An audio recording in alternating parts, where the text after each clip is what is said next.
Okay, we just finished Exodus. Now we're into Leviticus. This is just a small outline of Leviticus. Okay, Leviticus. Author Moses. Date written around 1440 BC. Purpose. After the Israelites have arrived at Mount Sinai and completed construction of the tabernacle, the book of Leviticus helps the people understand what it means to live in the midst of the holy God, how to deal with sin and receive forgiveness. It is God teaching the people what is clean and unclean, outlining the sacrificial and dietary laws, providing them with the means for cleansing, healing, atonement, and redemption. It is God awakening them to their need for Him, His intended sacrifice, and His purpose to ultimately redeem. We can get lost in the laws if we fail to see through them to the leadership He is looking to redeem. Having revealed His law in Exodus, Leviticus is about learning to worship a holy God and live a holy life.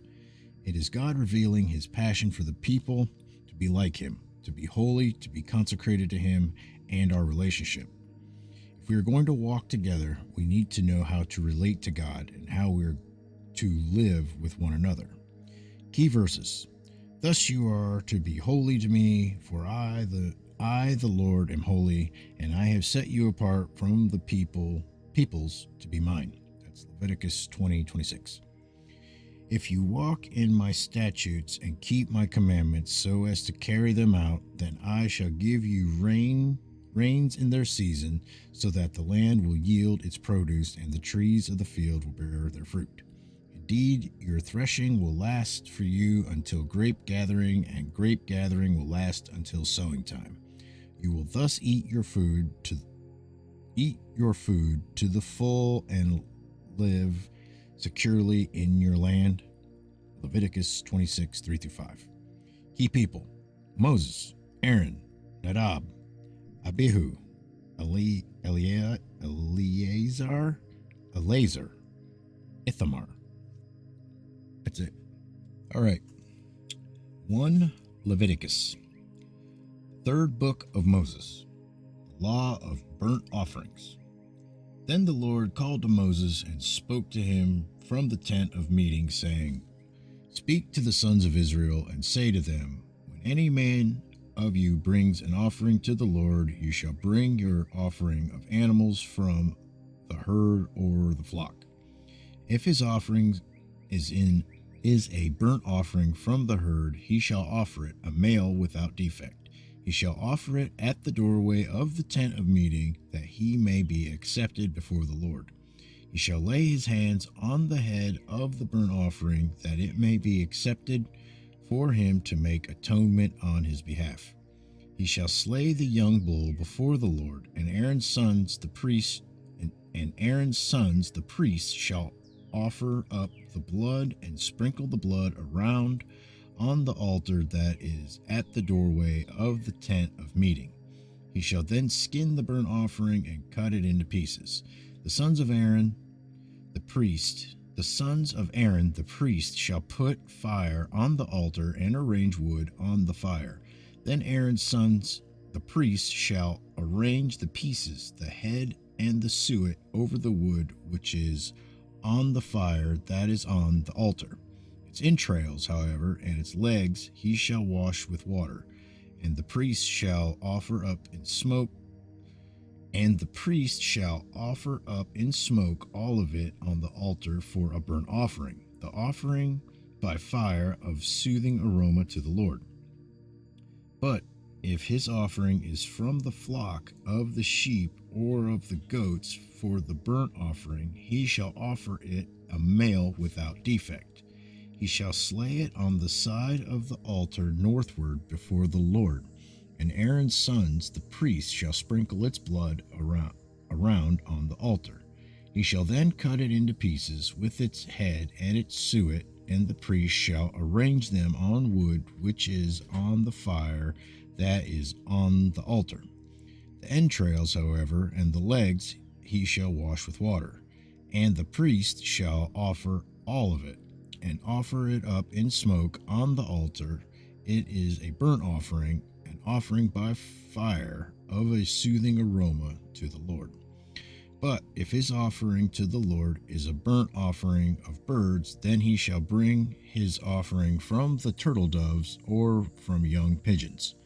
The priest shall bring it to the altar and wring off its head and offer it up in smoke on the altar, and its blood is to be drained out on the side of the altar. He shall also take away its crop and in its feathers and cast it beside the altar eastward to the place of ashes. Then he shall tear it by its wings, but shall not sever it. And the priest shall offer it up in smoke on the altar on the wood which is on the fire. It is a burnt offering, an offering by fire of a soothing aroma to the Lord. Leviticus 2, the law of grain offerings. Now, when anyone presents a grain of offerings as an offering to the Lord, his offering shall be in fine flour, and he shall pour oil on it and put frankincense on it. He shall then bring it to Aaron's sons, the priests, and shall take from it his handful of its fine flour and of its oil, and with all its frankincense. And the priest shall offer it up in smoke as its memorial portion on the altar, an offering by fire of a soothing aroma to the Lord. The remainder of the grain offering belongs to Aaron and his sons, a thing most holy of the offerings to the Lord by fire. Now when you bring an offering of a grain offering baked in an oven, it shall be unleavened cakes of fine flour mixed with oil, or unleavened wafers spread with oil. If your offering is a grain offering made on the griddle, it shall be of fine flour, unleavened, mixed with oil. You shall break it into bits and pour oil on it. It is a grain offering. Now if your offering is a grain offering made in a pan, it shall be made of fine flour with oil. When you bring in the grain offering which is made of these things to the Lord, it shall be presented to the priest, and he shall bring it to the altar. The priest then shall take it up from the grain offering its memorial portion, and shall offer it up in smoke on the altar as an offering by fire of soothing aroma to the Lord. The remainder of the grain offering belongs to Aaron and his sons, a thing most holy of offerings to the Lord by fire. No grain offering which you bring to the Lord shall be made with leaven, for you shall not offer up in smoke any leaven or any honey as offering by fire to the Lord. As an offering of first fruits you shall bring them to the Lord, but they shall not ascend for soothing aroma on the altar. Every grain offering of yours, moreover, you shall season with salt, so that the salt of the covenant of your God shall not be lacking from your grain offering. With all your offerings you shall offer salt. Also, if you bring a grain offering of early ripened things to the Lord, you shall bring fresh heads of grain roasted in the fire, grits of new growth, for the grain offering of your early ripened things. You shall then put oil on it and lay incense on it. It is a grain offering. The priest shall offer up in smoke its memorial portion, part of its grits and its oil with all its incense as the offerings by fire to the Lord. That is it. All right, Leviticus 3, the law of peace offerings.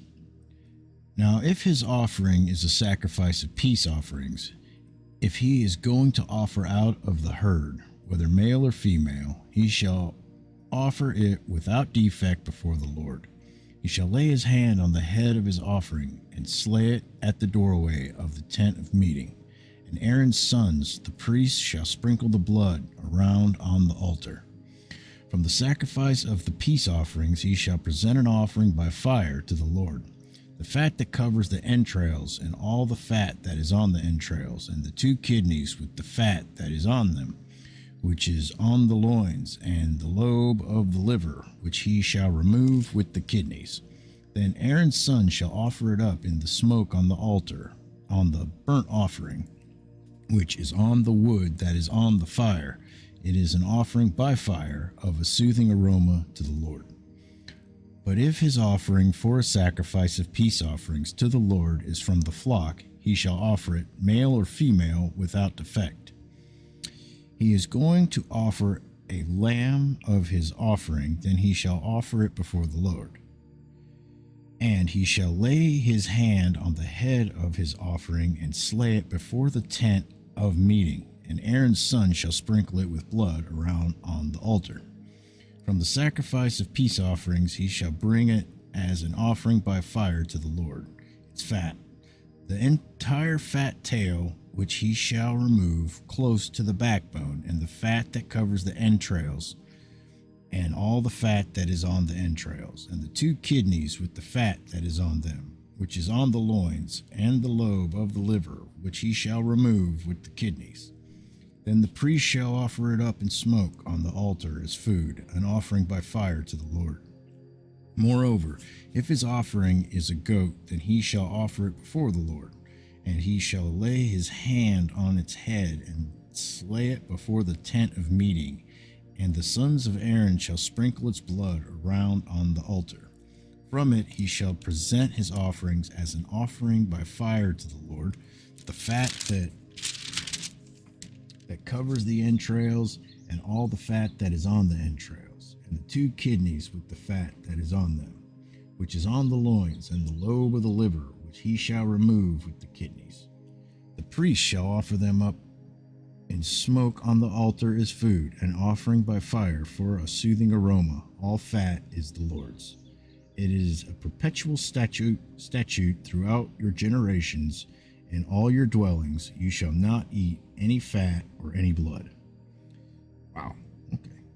Leviticus 4, the law of sin offerings.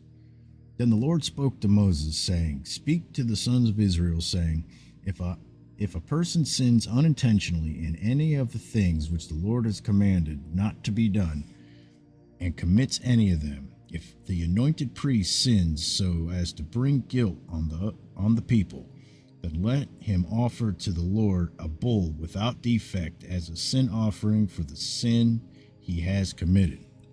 He shall bring the bull to the doorway of the tent of meeting before the Lord, and he shall lay his hand on the head of the bull and slay the bull before the Lord. Then the anointed priest take some of the blood of the bull and bring it to the tent of meeting. And the priest shall dip his finger in the blood and sprinkle some of the blood 7 times before the Lord, in front of the veil of the sanctuary. The priest shall also put some of the blood on the horns of the altar of fragrant incense, which is before the Lord in the tent of meeting. And all the blood of the bull he shall pour out at the base of the altar of burnt offering, which is at the doorway of the tent of meeting. He shall remove from it all the fat of the bull of the sin offering, the fat that covers the entrails, and all the fat which is on the entrails, and the 2 kidneys with the fat that is on them, which is on the loins, and the lobe of the liver, which he shall remove with the kidneys, just as it's removed from the ox of the sacrifice of peace offerings. And the priest is to offer them up in smoke on the altar of burnt offering.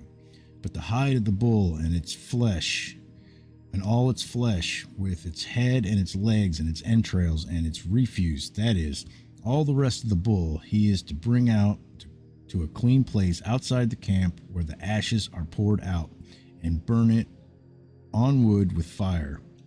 Where the ashes are poured out, it shall be burned. Now, if the whole congregation of Israel commits error, and the matter escapes the notice of the assembly, and they commit any of the things which the Lord has commanded not to be done, and they become guilty, when the sin which they have committed becomes known, then the assembly shall offer a bull of the herd for a sin offering, and bring it before the tent of meeting.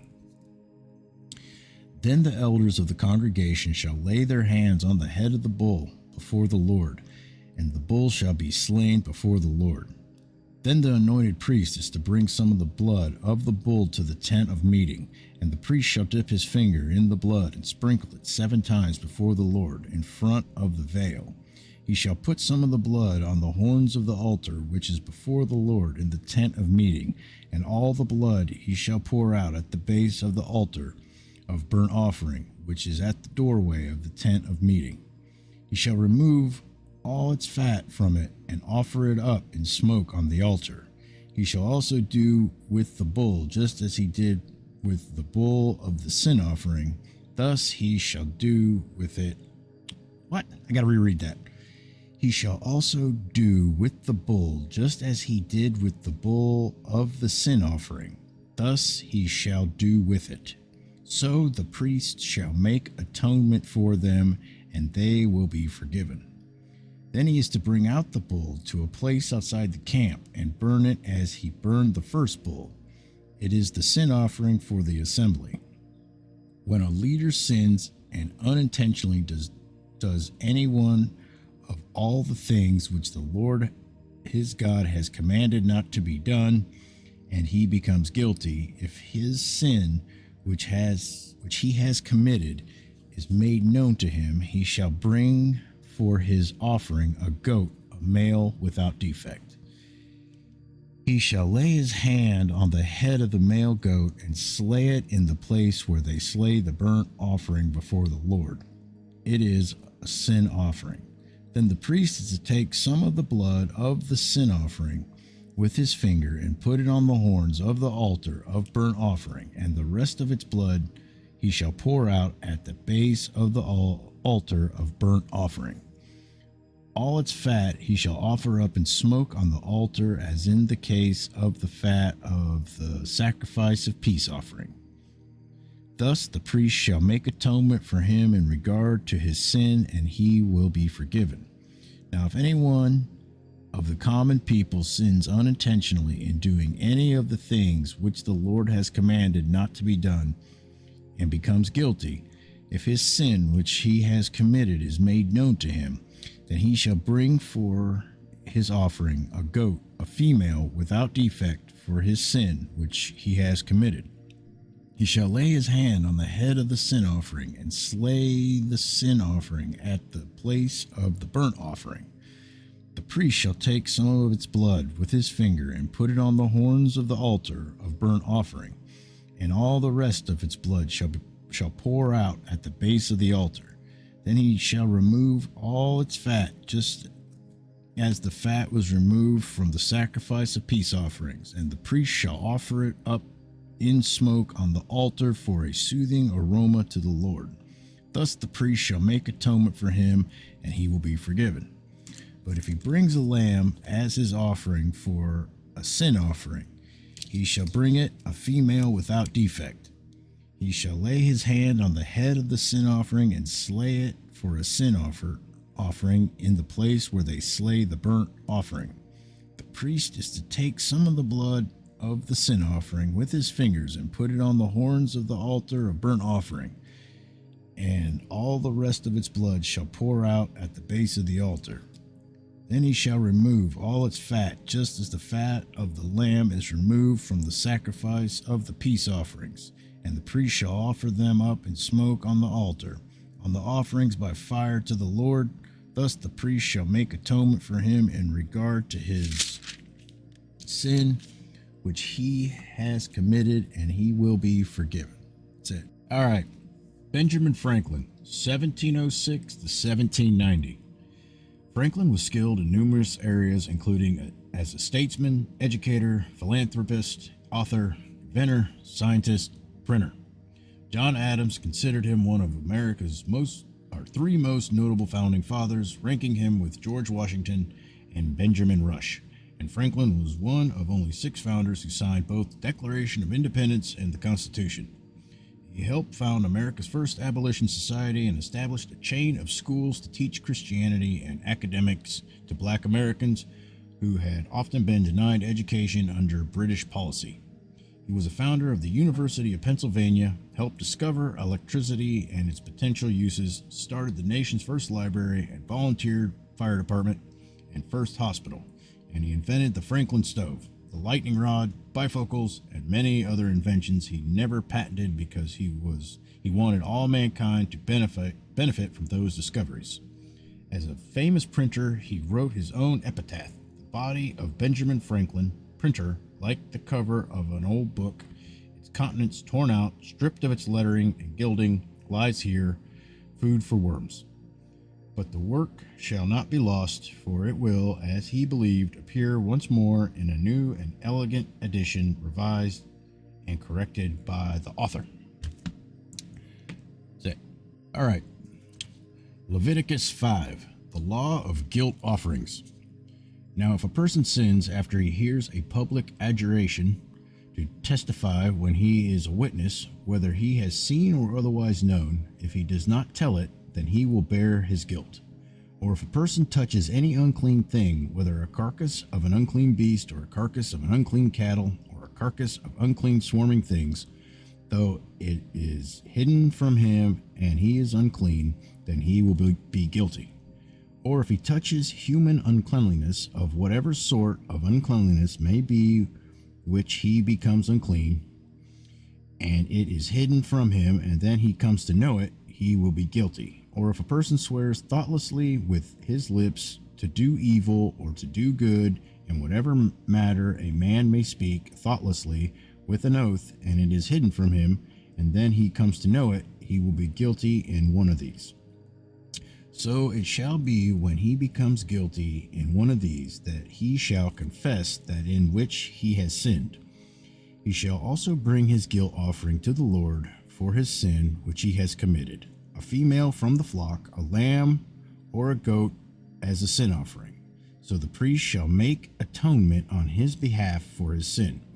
But if he cannot afford a lamb, then he shall bring to the Lord his guilt offering for that in which he has sinned, 2 turtle doves or 2 young pigeons, one for a sin offering and the other for a burnt offering.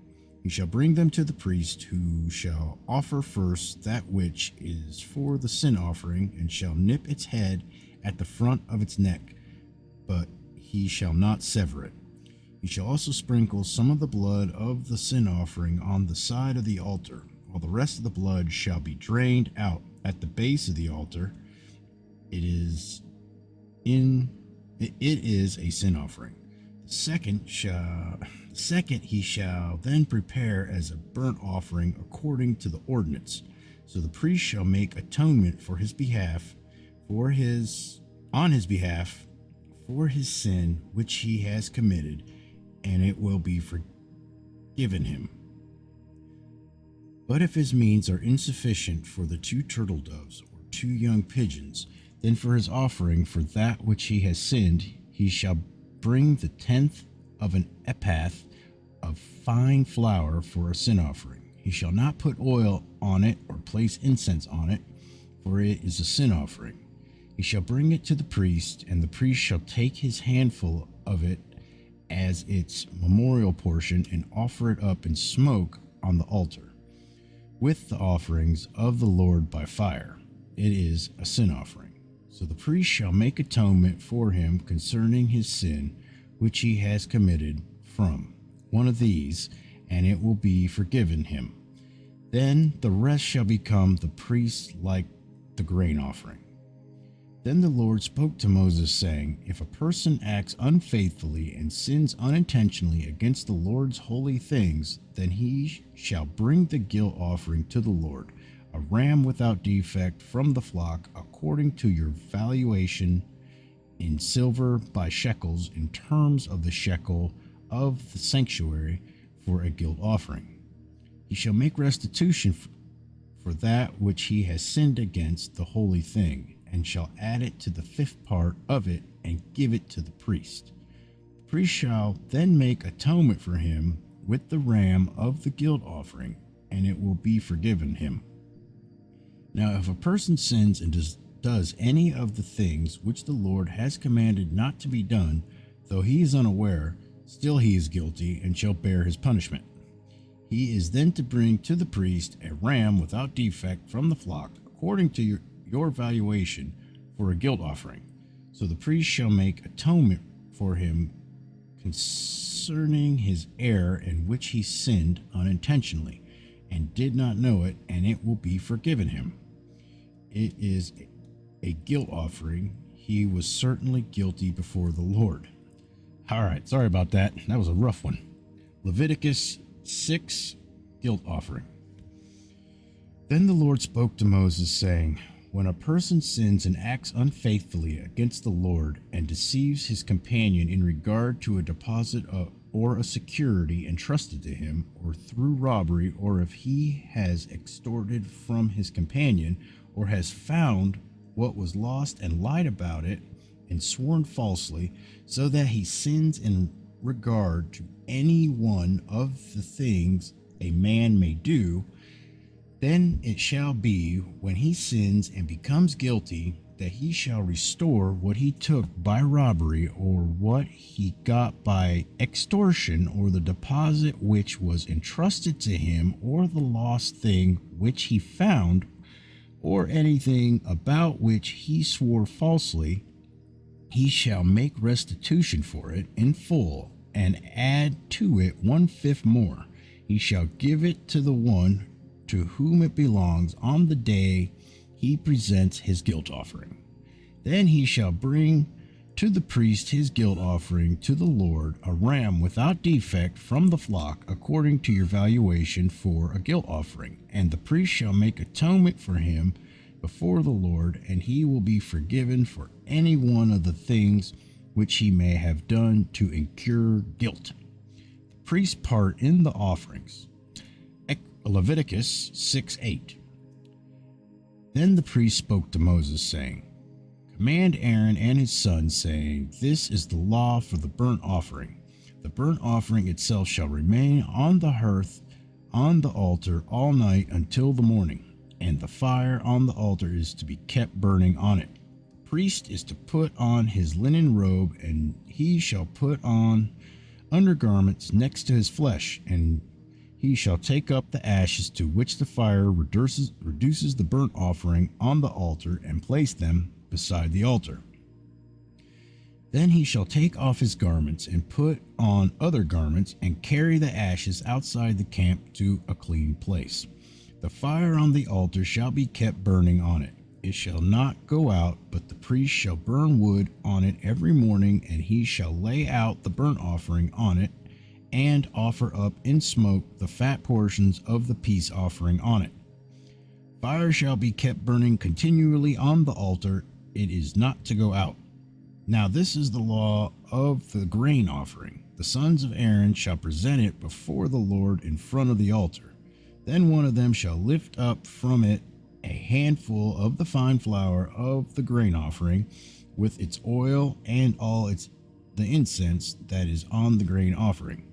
And he shall offer it up in smoke on the altar, a soothing aroma, as its memorial offering to the Lord. What is left of it Aaron and his sons are to eat. It shall be eaten as unleavened cakes in a holy place. They are to eat it in the court of the tent of meeting. It shall not be baked with leaven. I have given it as their share from my offerings by fire. It is most holy, like the sin offering and the guilt offering. Every male among the sons of Aaron may eat it. It is a permanent ordinance throughout your generations, from the offerings by fire to the Lord. Whoever touches them will become consecrated.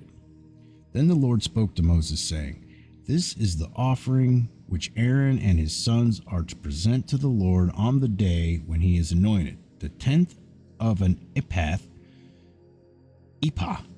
of fine flour as a regular grain offering, half of it in the morning and half of it in the evening.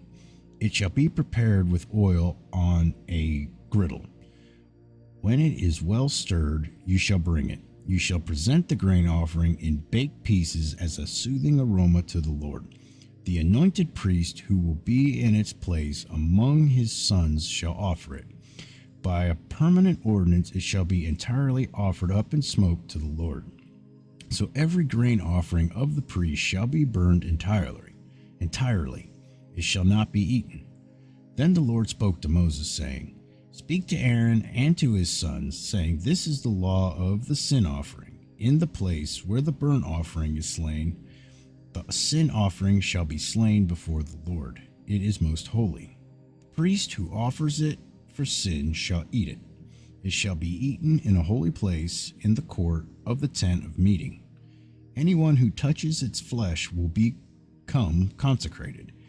And when any of its blood splashes on a garment in a holy place, you shall wash what was splashed on. Also, the earthenware vessel in which it was boiled shall be broken, and if it was boiled in a bronze vessel, then it shall be scoured and rinsed in water. Every male among the priests may eat of it. It is most holy. But no sin offering of which any of the blood is brought into the tent of meeting to make atonement in the holy place shall be eaten. It shall be burned with fire. Leviticus 7. The priest's part in the offerings. Now this is the law of the guilt offering. It is most holy. In the place where they slay the burnt offerings, they are to slay the guilt offering, and he shall sprinkle its blood around the altar. Then he shall offer it all its fat, the fat tail and the fat that covers the entrails, and the 2 kidneys with the fat that is on them, which is on the loins, and the lobe on the liver he shall remove with the kidneys. The priest shall offer them up in smoke on the altar as an offering by fire to the Lord. It is a guilt offering. Every male among the priests may eat of it. It shall be eaten in a holy place. It is most holy. The guilt offering is like the sin offering. There is one law for them. The priest who makes atonement with it shall have it. Also, the priest who presents any man's burnt offering, that priest shall have for himself the skin of the burnt offering which he has presented. Likewise, every grain offering that is baked in the oven and everything prepared in the pan or on a griddle shall belong to the priest who presents it. Every grain offering mixed with oil or dry shall belong to all the sons of Aaron, to all alike. Now this is the law of the sacrifice of peace offerings, which shall be presented to the Lord. If he offers it by way of thanksgiving, then along with the sacrifice of thanksgiving, he shall offer unleavened cakes mixed with oil, and unleavened wafers spread with oil, and cakes of well-stirred fine flour. Well-stirred fine flour mixed with oil. With the sacrifice of his peace offerings for thanksgiving, he shall present his offering with cakes of leavened bread. Of this he shall present one of every offering as a contribution to the Lord. It shall belong to the priest who sprinkles the blood of the peace offerings. Now as for the flesh of the sacrifice of his thanksgiving peace offerings, it shall be eaten on the day of his offering. He shall not leave any of it over until morning. But if the sacrifice of his offering is votive or free will offering, it shall be eaten on the day that he offers his sacrifice, and on the next day what is left of it may be eaten. But what is left over from the flesh of the sacrifice on the 3rd day shall be burned with fire. So if any of the flesh of the sacrifice of his peace offering should ever be eaten on the 3rd day, he who offers it will not be accepted, and it will not be reckoned to his benefit. It shall be an offensive thing, and the person who eats of it will bear his own iniquity. Also, the flesh that touches anything unclean shall not be eaten. It shall be burned with fire. As for other flesh, anyone who is clean may eat such flesh. But the person who eats the flesh of the sacrifice of peace offerings which belong to the Lord in his uncleanness, that person shall be cut off from his people. When anyone touches anything unclean, whether human uncleanliness or an unclean animal or any unclean detestable thing, and eats of the flesh of the sacrifice of peace offerings which belong to the Lord, that person shall be cut off from his people. Then the Lord spoke to Moses, saying, Speak to the sons of Israel, saying, You shall not eat any fat from an ox, a sheep, or a goat. Also the fat of an animal which dies and the fat of an animal torn by beasts may be put to any other use, but you must certainly not eat it. For whoever eats the fat of the animal from which an offering by fire is offered to the Lord, even the person who eats shall be cut off from his people. You are not to eat any blood, either of bird or animal, in any of your dwellings. Any person who eats any blood, even that person shall be cut off from his people. Then the Lord spoke to Moses, saying, Speak to the sons of Israel, saying, He who offers the sacrifice of his peace offerings to the Lord shall bring his offering to the Lord from the sacrifice of his peace offerings. His own hands are to bring offerings by fire to the Lord. He shall bring the fat with the breast, that the breast may be presented as a wave offering before the Lord. The priest shall offer up the fat and smoke on the altar, but the breast shall belong to Aaron and his sons. You shall give the right thigh to the priest as a contribution for the sacrifices of your peace offerings. The one among the sons of Aaron who offers the blood of peace offerings and the fat, the right thigh shall be his and his portion. For I have taken the breast of the wave offering and the thigh of the contribution from the sons of Israel from the sacrifices of their peace offerings, and have given them to Aaron the priest and to his sons as their due forever from the sons of Israel. This is that which is consecrated to Aaron, and that which is consecrated to his sons from the offerings by fire to the Lord, in that day when he presented them to serve as priests to the Lord. These the Lord had commanded to be given them from the sons of Israel in the day that he anointed them. It is their due forever throughout their generations. This is the law of burnt offering, the grain offering, and the sin offering, and the guilt offering, and the ordination offering, and the sacrifice of peace offerings, which the Lord commanded Moses at Mount Sinai in the day that he commanded his sons of Israel to present their offerings to the Lord in the wilderness of Sinai. All right, this one might be a long one. I'm going to try to get it all the way through, but it's like 10 pages. So we'll see. This is a little small excerpt. It's called How Then Shall We Live? The Mayflower Voyage and Compact. By faith, the Pilgrim congregation had dared to separate from the Church of England and meet secretly in Scrooby, and then sold their farms and left their jobs and homes in the fall of 1607 to escape to religious liberty in Holland, only to be caught not once but twice, imprisoned, and lose just about everything. Miraculously, the men survived the storm of all storms in the North Sea, and the little congregation finally settled in Linden, Holland, where they started to live their lives over again in 1609, learning new trades and a new language and culture. However, while they had found a place where they were free to nurture the seeds of their understanding of the principles of self-government, they had not left their love for England behind. They all had family, friends, and people whom they'd loved, who were still suffering under the bondage of the divine right tyrant King James. With their own fires freshly ignited by being able to read the Word of God for themselves, they had a passion to see the gospel preached, free from men's inventions. So they set up a printing press in William Brewster's home.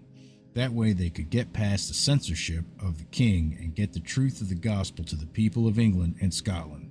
From 1616 to 1619, William Brewster and his partner, Thomas Brewer, printed, published, and secretly smuggled quantities of over 15 books into England and Scotland in kegs.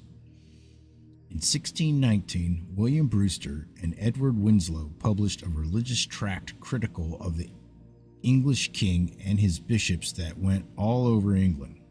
It outraged King James, so he immediately ordered Brewster's arrest. Over the next year, the king's agents finally tracked the Pilgrim Press to Holland and came to arrest Brewster, but he escaped. The troops came, the printing type was seized, the Brewster's house was sealed with the king's seal so no one could live there. Thomas Brewer, however, was arrested and spent 14 years in prison for his religious beliefs. Brewster stayed in hiding for over a year.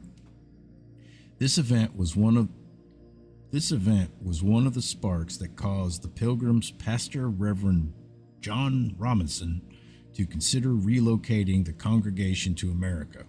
Besides, Holland's truce with Spain would be running out by 1621, and soon all the Dutch as well as the immigrants would be subscribed into the army to fight the Spaniards.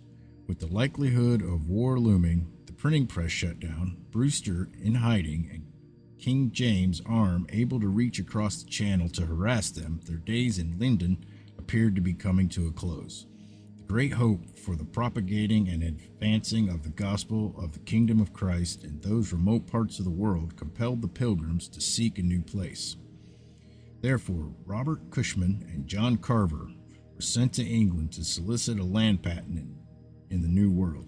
Eventually, an English merchant, Thomas Weston, made the arrangements for them, stating they had obtained a land grant north of the existing Virginia territory to be called New England. However, the new grant did not actually come to pass until late in 1620, when the Plymouth Council for New England received its charter. Weston also did not tell them that the terms had been altered, so that at the end of their 7-year contract, only half of the settled land and property would revert to them, and that the provision for each settler would have 2 days per week to work on personal business was dropped. Didn't make any sense. Where'd I go? At the end of their 7-year contract, only half of the settled land and property would revert to them, and that the provision for each settler had 2 days per week to work on personal business was dropped. Makes sense.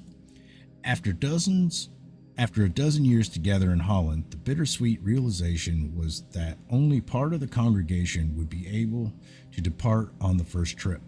Some would have to stay behind. It was decided that the initial settlement should be undertaken primarily by the younger and stronger members. The remainder agreed to follow if and when they could. Pastor Robinson would remain in London with the larger portion of the congregation, and William Brewster was to lead the American congregation. The founding shepherd of America. Reverend John Robinson never made it to America, but his enduring legacy did. The departure for most of the rest of the congregation was delayed for several years, and the great apostle of London, as he came to be called, died in 1625. Trained to love the Word of God from a young age, given the best possible education, he was transformed through the teachings of the Protestant Reformation while at Cambridge University. Unwilling to deny his own conscience and obedience to God's Word, the increasing tyranny being imposed by the State Church of England forced him to reluctantly choose a path of separation. Robinson was forced to rethink the biblical understanding of the jurisdiction of church and state. The church did not exist by permission of civil government as if it was a creation of the state. Rather, the church was instituted by God and came into existence by a covenant between God and man. From the early days of forming the Scrooby Covenant, where the Pilgrim Church joined together as free men, their faithful shepherd, John Robinson, inspired his fellow congregants to touch the heart of God, trained them to think the thoughts of God, and helped them practice the government of God in their homes, churches, and civil compacts. Perhaps the most significant thing he did as their pastor was to train them in such a way that they didn't need him. They could operate without an earthly shepherd, because he had taught them to follow their heavenly one. While it took them a while to work this out, they believed that the government of Christ began in the heart of the individual. In Robinson's farewell address to the Pilgrims as they prepared to leave Holland, William Bradford writes, "He charged us before God and his blessed angels to follow him no further than he followed Christ, and if God should reveal anything to us by any other instrument of his, to be ready to receive it, as ever we were to receive any truth by his ministry. For he was very confident the Lord had more truth and light yet to break forth of his holy work. For saith he, it is not possible the Christian world should come so lately out of such thick anti-Christian darkness, and that full perfection of knowledge should break forth at once. He taught them to think for themselves, to test everything, and to continually search the scriptures. The Bible would always be the primary source of wisdom, and those whom he shepherded embraced this wisdom. He saw the danger of believers forming sects and idolizing the leader of their theology rather than God and his word. No human vessel, however brilliant and humble, can possibly be one's ultimate authority. Simply repeating truths that have not been personally studied or embraced in the heart can hinder one's walk with the living God and his word. He taught them to never stop growing, never stop listening, and never stop seeking. Truth was to be practiced, lived out in everyday life, and applied to society around them, especially the biblical role of civil government and the God-ordained jurisdictions placed on it. The enduring legacy of Christian self-government would become the distinguishing mark of the Pilgrim Church and the seeds of religious liberty they would carry with them. His lasting influence in the lives of the Pilgrims undeniably makes him the founding shepherd of America. In and out of the lion's den. In July 1620, once again by faith, having sold their estates in Holland and poured everything into what they sensed was God's call upon their lives to go to the New World, 75 of the 300 members of the Pilgrim Church departed from Holland on the ship they had purchased called the Speedwell, which was to carry them to America, where it would be kept for their fishing business. A second larger ship, Mayflower, was leased from London for transport to America. It was an emotional departure. Many families were split up in the process. William Bradford, now a mature godly leader, and his wife Dorothy left their 3-year-old son with Dorothy's parents in Amsterdam. Perhaps it was because he was too young, too frail to make the voyage. It may have been because of the pressing need for able-bodied leadership, or their sense of devotion to the well-being of the whole community. Or maybe the plan was for the rest of the family to follow once the colony had been successfully established. We don't know. But it's staggering when you assess the cost, the sacrifice, the price they were willing to pay in order to respond to the call of God. Despite King James' warrant for his arrest, William Brewster came out of hiding and assumed his leadership position of the group heading to America. As Speedwell departed from Delfshaven with Pilgrim colonists, little did they know of what lay ahead. What was for certain was that the lion's den of King James's England was their next stop. Reaching Southampton, Hampshire, they met the Mayflower, a wine ship that had never crossed the Atlantic. Few ships ever had. The Pilgrims would be joined by a number of additional passengers from England who had been recruited by merchants for this venture in America, whom the Pilgrims came to call strangers. This wasn't a church field trip. It was a business. Together, the Pilgrims and the strangers had a patent and a charter that gave them legal permission to go to what is now Manhattan, which was called Northern Virginia then. In terms of the business arrangement, the investors, the Plymouth Council for New England, turned every person into a share, a commodity. Each adult male was financed for a certain value, and the women and children were financed for another amount. They put an investment in every colonist, expecting an eventual return. Technically speaking, the Pilgrims didn't have a debt. The investors were taking the financial risk, and the colonists were risking their lives.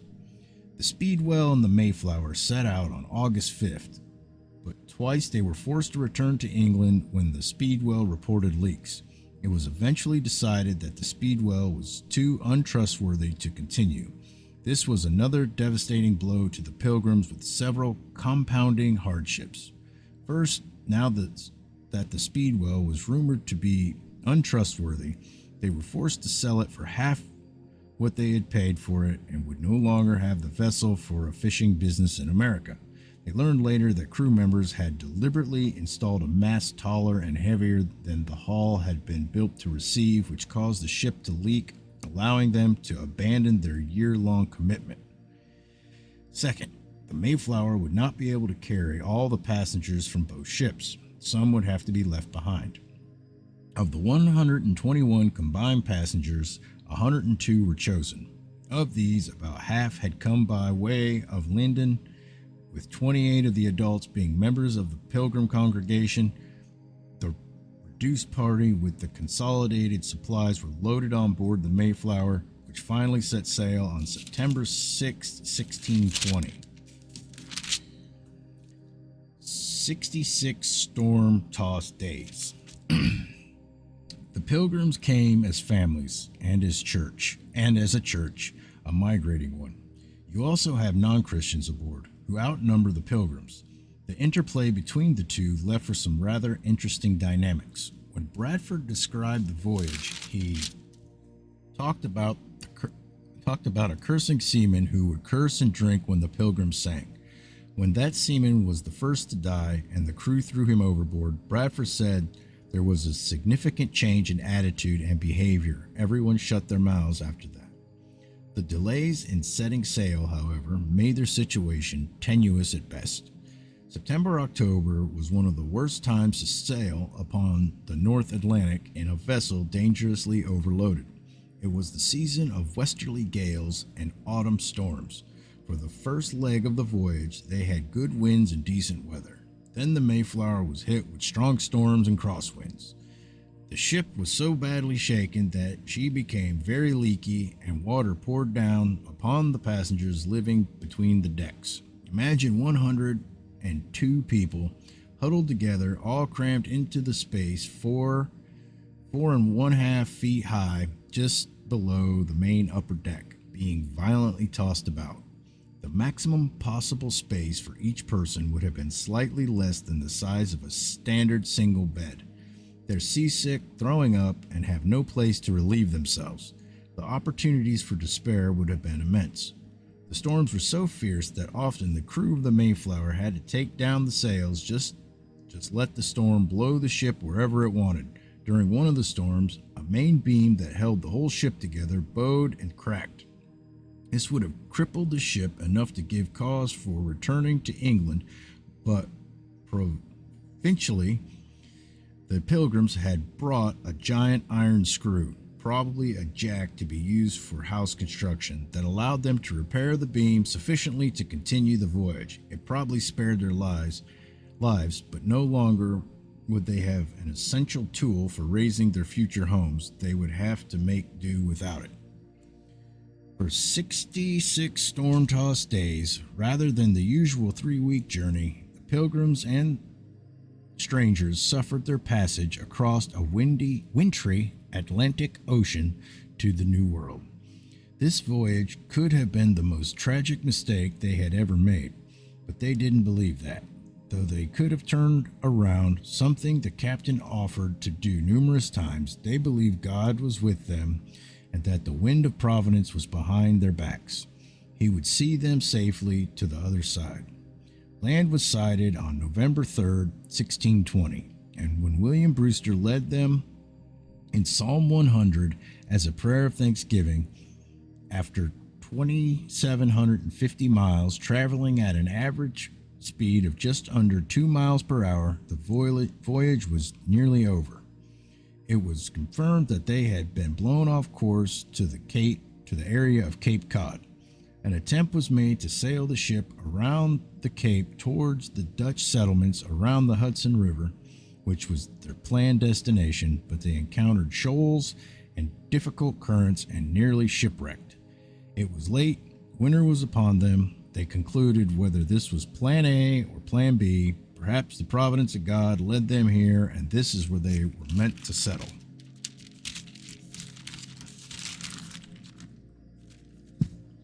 That's it. All right, part 2. The Mayflower Compact. There was one problem. They needed a charter. Their existing charter granted them permission of the King of England but the storm had blown them so far north that technically they were landing where no patent or charter had been secured. By what right or authority could they step off the ship and establish a legitimate settlement? The journey to get there had been arduous, but the days ahead might well be even more difficult. How were they going to need to work together? How then shall we live? This was not a philosophical question to theorize about. It was the practical question of what they would do now. They needed to clearly set out who they were, why they were here, and agree upon some rules by which they were going to live. With no other options and no one else to consult, the Pilgrims did the only thing they knew to do. With their principles of self-government firmly in hand, they wrote up their own government document, just as they would have done under the leadership of John Robinson when they wrote up their own church covenant in 1606 at Scrooby Manor. The Pilgrims drew up a charter known as the Mayflower Compact to give themselves the authority to establish a government there until an official patent could be obtained. They had to learn much from their time in leading. Their pastor had taught them well. What they had done for their church covenant, they now did for their civil body politic. The interesting difference is that this civil covenant was for Christians and non-Christians. If there was one thing their time in leading had taught them, it was a strong emphasis on peacemaking and the need for self-government. They had seen the horrible contentions and constant strife that religious factions could create, where there was much liberty but little self-government, and how easily the seeds of tyranny could sprout as one group sought to impose its will on another, which then destroyed freedom rather than promote it. They had also suffered under the imposition of the State Church of England, being denied the principles of individual conscience in the manner in which they might worship. Those life lessons and the time spent searching the scripture under the tutelage of their pastor, who had gained a reputation as a peacemaker, had taught them a new and better way to live. They believed that the government of Christ begins in the heart of the individual. It cannot be forced or coerced, but it can be modeled and taught. True religious liberty could only be built upon the genuine practice of self-government. The reason is simple. Self-government, by its very nature, yields peace, with every man under his vine and his fig tree. 1 Kings 4:25. There will always be those who disagree, but one who resorts to manipulation or force in handling these disagreements reveals the true goal of everyone under my vine or my fig tree. The Pilgrims increasingly recognized that true religious liberty must be something they extended to others also. As they set out to establish a proper foundation upon which the rights of liberty could be enjoyed by all, they already had a covenant for their church society. Now they needed one for their civil society. What they would write down had to work for everyone, saint as well as stranger. No one was excluded on the basis of faith, nor was anyone coerced into adopting Christianity. But because they were building a base of law, they needed an agreed-upon foundation from which their liberty and laws would come. They applied the Mayflower Compact, the exact same principles of covenanting that they had with the church covenant. Knowing that there has always been only one foundation which any man can build, they sought to build their house upon the rock. Everything they did started with God. The Mayflower Compact opens with, "In the name of God, amen, we whose names are underwritten." And then they talk about the king. So in terms of authority, they defined their rights as coming from God to the people and then delegated to governmental authorities such as the king. In England, it had been God, the king, and then the people. But here we have a new power flow. God, the people, and then the king. Our liberty and our rights are God-given and thus inalienable. and every subsequent rendition of laws that the Pilgrims published, they always used the Mayflower Compact as their preamble. This is monumental as a pillar for Christian self-government and later to be restated in the Declaration of Independence as "We the People." The purpose did not change. The mission was still the mission, and it was undeniably Christian. Having undertaken for the glory of God and the advancement of the Christian faith in honor of our King and country, a voyage to plant the first colony in the northern parts of Virginia. The cornerstone of civil government's commission is to advance the Christian faith and honor the role of the civil magistrate according to God's word. They said this new government patent or charter would be even more sure, as the others came from England, because they wrote and agreed to it themselves. In other words, they had a higher degree of unity from writing the laws themselves. This charter came from their own hearts, to which they voluntarily consented.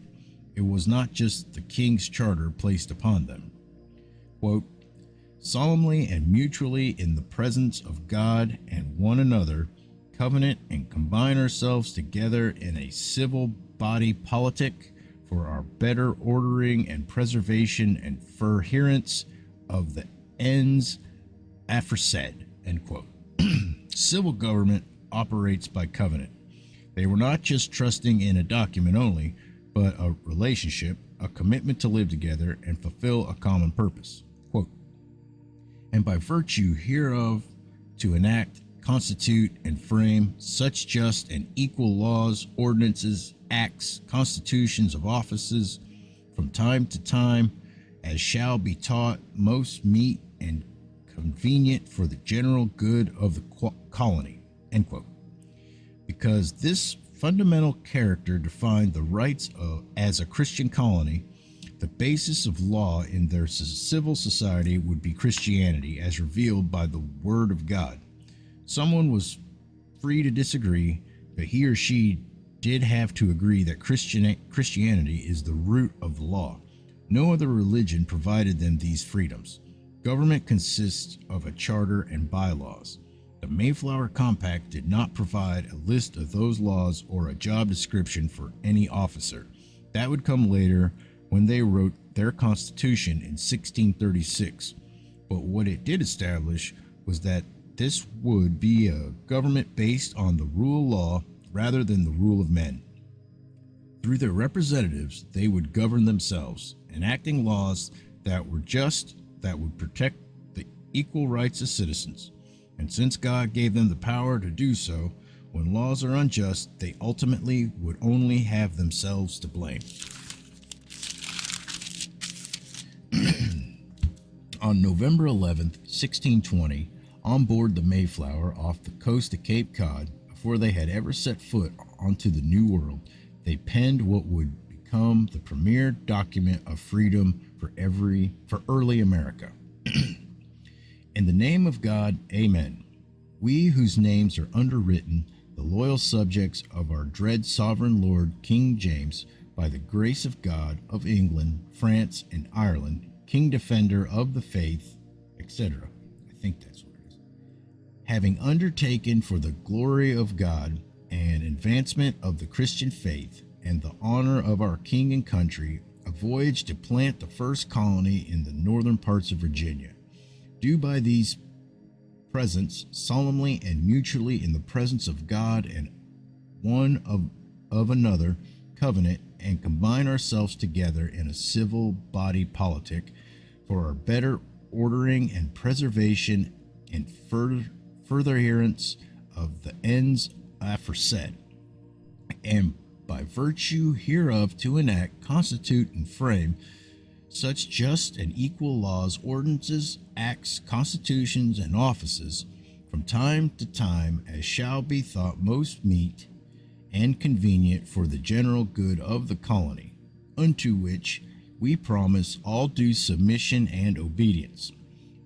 In witness whereof we have hereunto subscribed our names at Cape Cod the 11th of November, in reign of our sovereign Lord King James of England, France, and Ireland, the 18th and of Scotland the 54th, Anno Domini 1620. There's a small little paragraph right here I want to read. Based on John Smith's 1614 voyage along the New England coast, this is the first printed map devoted specifically to this region.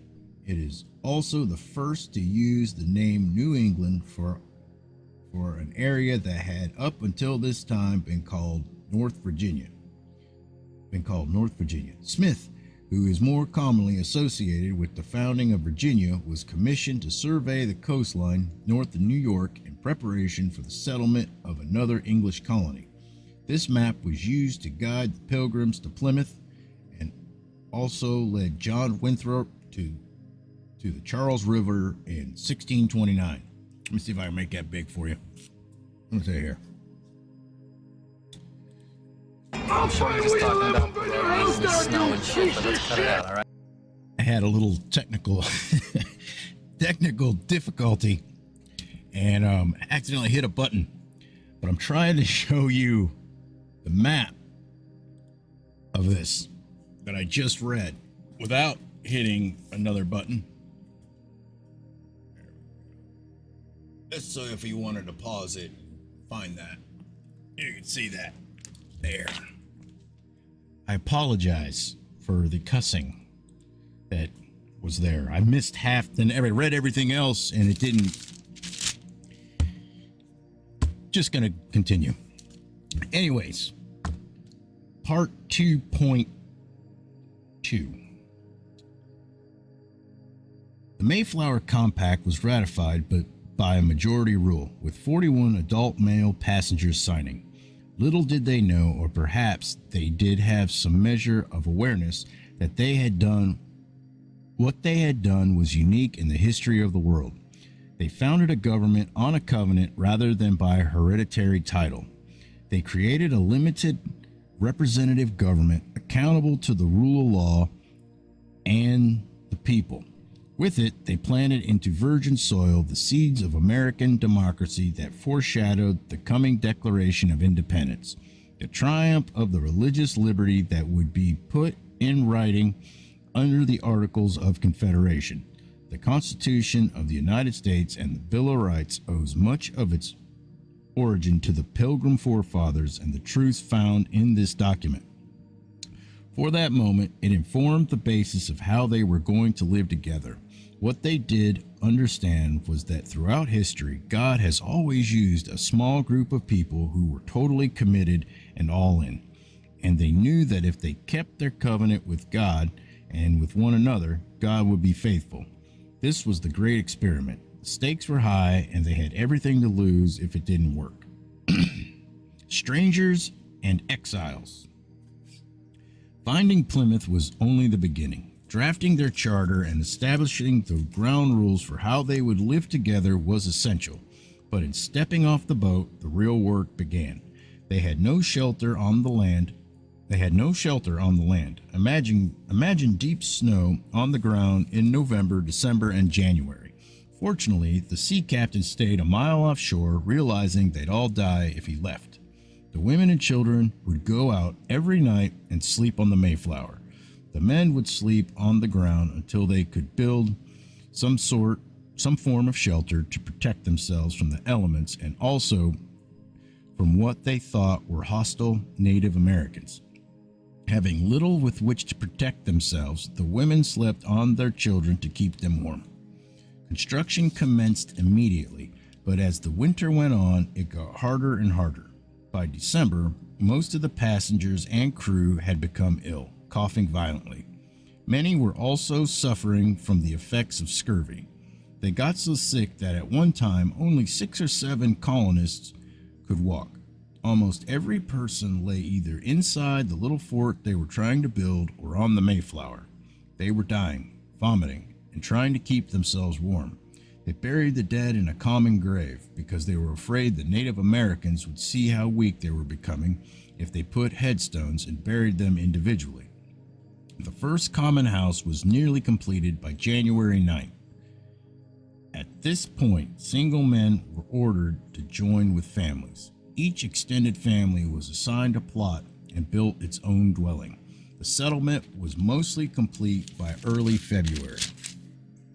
At winter's end, in just 3 months, 47 of 102 of the colonists and half of the ship's crew were dead. Because most of the women had used themselves to protect their children, most of the women died. Most of the children survived.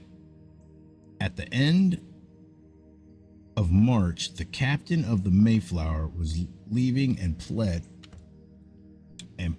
with them to join him, saying they could all... Sorry about that. I had something going on in the background. I'm trying to focus, and it's dark in here too. I'm working on it, people. I'm sorry. Every one of them stayed, believing they had come for a great... Wait.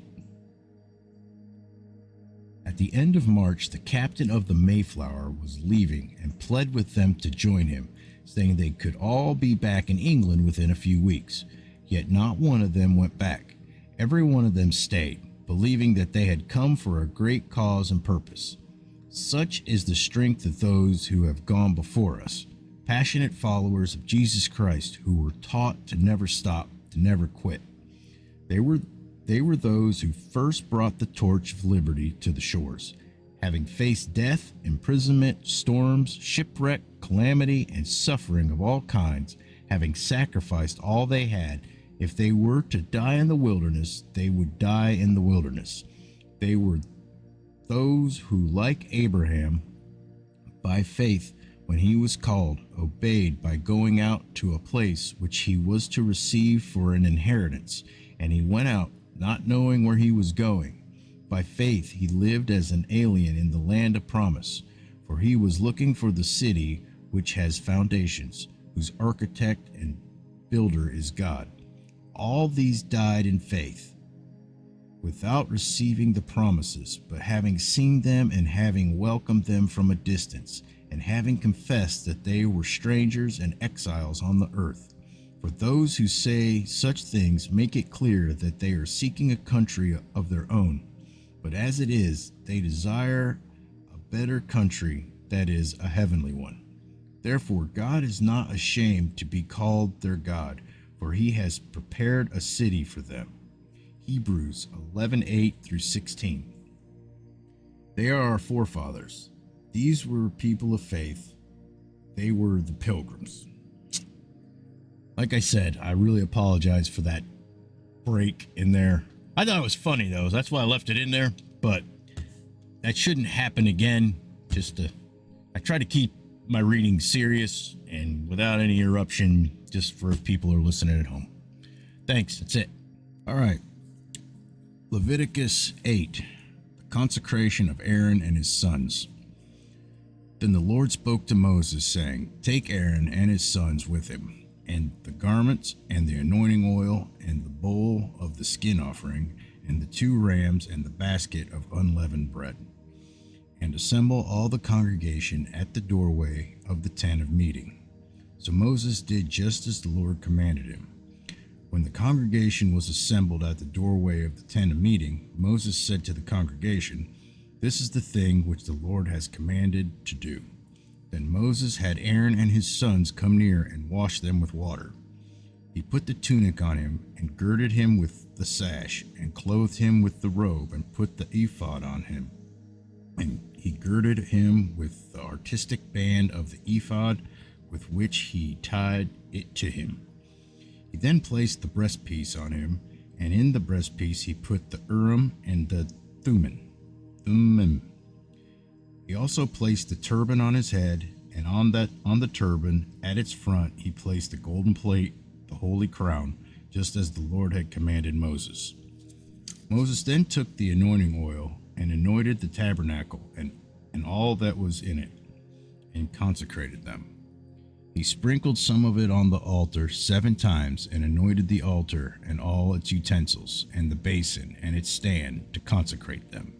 Then he poured some of the anointing oil on Aaron's head and anointed him, to consecrate him. Next Moses had Aaron's son come near and clothed them with tunics, and girded them with sashes, and bound caps on them, just as the Lord had commanded Moses. Then he brought the bull of the sin offering, and Aaron and his sons laid their hands on the head of the bull of the sin offering. Next, Moses slaughtered it and took the blood with his finger, put some of it around on the horns of the altar, and purified the altar. Then he poured out the rest of the blood at the base of the altar and consecrated it to make atonement for it. He also took all the fat that was on the entrails and the lobe of the liver and the 2 kidneys and their fat, and Moses offered it up in smoke on the altar. But the bull and its hide and its flesh and its refuse he burned in the fire outside the camp, just as the Lord had commanded Moses. Then he presented the ram of the burnt offering, and Aaron and his sons laid their hands on the head of the ram. Moses slaughtered it and sprinkled the blood around on the altar. When he had cut the ram into pieces, Moses offered up the head and the pieces and the suet in smoke. After he had washed the entrails and the legs with water, Moses offered up the whole ram in smoke on the altar. It was a burnt offering for a soothing aroma. It was an offering by fire to the Lord, just as the Lord had commanded Moses. Then he presented the second ram, the ram of ordination, and Aaron and his sons laid their hands on the head of the ram. Moses slaughtered it and took some of its blood and put it on the lobe of Aaron's right ear, and on the thumb of his right hand, and on the big toe of his right foot. He also had Aaron's sons come near, and Moses put some of the blood on the lobe of their right ear, and on the thumb of their right hand, and on the big toe of their right foot. Moses then sprinkled the rest of the blood around the altar. He took the fat and the fat tail, and all the fat that was on the entrails, and the lobe of the liver, and the 2 kidneys and their fat, and the right thigh. From the basket of unleavened bread that was before the Lord, he took 1 unleavened cake and 1 cake of bread mixed with oil and 1 wafer, and placed them on the portions of fat and on the right thigh. He then put all these on the hands of Aaron and on the hands of his sons, and presented them as a wave offering before the Lord. Then Moses took them from their hands and offered them up in smoke on the altar with a burnt offering. They were an ordination offering for a soothing aroma. It was an offering by fire to the Lord. Moses also took the breast and presented it for a wave offering before the Lord. It was Moses' portion of the ram of ordination, just as the Lord had commanded Moses. So Moses took some of the anointing oil and some of the blood which was on the altar, and sprinkled it on Aaron, on his garments, on his sons, and on the garments of his sons with him. And he consecrated Aaron, his garments, and his sons, and the garments of his sons with him. Then Moses said to Aaron and to his sons, "Boil the flesh at the doorway of the tent of meeting, and eat it there together with the bread which is in the basket of the ordination offering, just as I commanded, saying, Aaron and his sons shall eat it. The remainder of the flesh and of the bread you shall burn in the fire. You shall not go outside the doorway of the tent of meeting for 7 days, until the day that the period of your ordination is fulfilled, for he will ordain you through 7 days. The Lord has commanded to do as he has been done this day, to make atonement on your behalf. At the doorway of the tent of meeting, moreover, you shall remain day and night for 7 days, and keep the charge of the Lord, so that you will not die, for so I have been commanded." Thus Aaron and his sons did all the things which the Lord had commanded through Moses. That's it. All right. Leviticus 9. Aaron offers sacrifices. Now it came about on the 8th day that Moses called Aaron and his sons and the elders of Israel. And he said to Aaron, "Take for yourself a calf, a bull for a sin offering, and a ram for a burnt offering, both without defect, and offer them before the Lord. Then the sons of Israel you shall speak, saying, Take a male goat for a sin offering, and a calf and a lamb, both 1 year old, without defect, for a burnt offering, and an ox and a ram for peace offerings, to sacrifice before the Lord, and a grain offering mixed with oil, for today the Lord will appear to you. So they took what Moses had commanded to the front of the tent of meeting, and the whole congregation came near and stood before the Lord. Moses said, "This is the thing which the Lord has commanded you to do, that the glory of the Lord may appear to you." Moses then said to Aaron, "Come near to the altar and offer your sin offering and your burnt offering, that you may make atonement for yourself and for the people. Then make the offering for the people, that you may make atonement for them, just as the Lord has commanded." So Aaron came near to the altar and slaughtered the calf of the sin offering, which was for himself. Aaron's sons presented the blood to him, and he dipped his fingers in the blood and put some on the horns of the altar and poured out the rest of the blood at the base of the altar. The fat and the kidneys and the lobe of the liver of the sin offering he then offered up in smoke on the altar, just as the Lord had commanded Moses. The flesh and the skin, however, he burned with the fire outside the camp. Then he slaughtered the burnt offering, and Aaron's sons handed the blood to him, and he sprinkled it around on the altar. They handed the burnt offering to him in pieces, with the head, and he offered them up in smoke on the altar. He also washed the entrails and the legs, and offered them up in smoke with the burnt offering on the altar.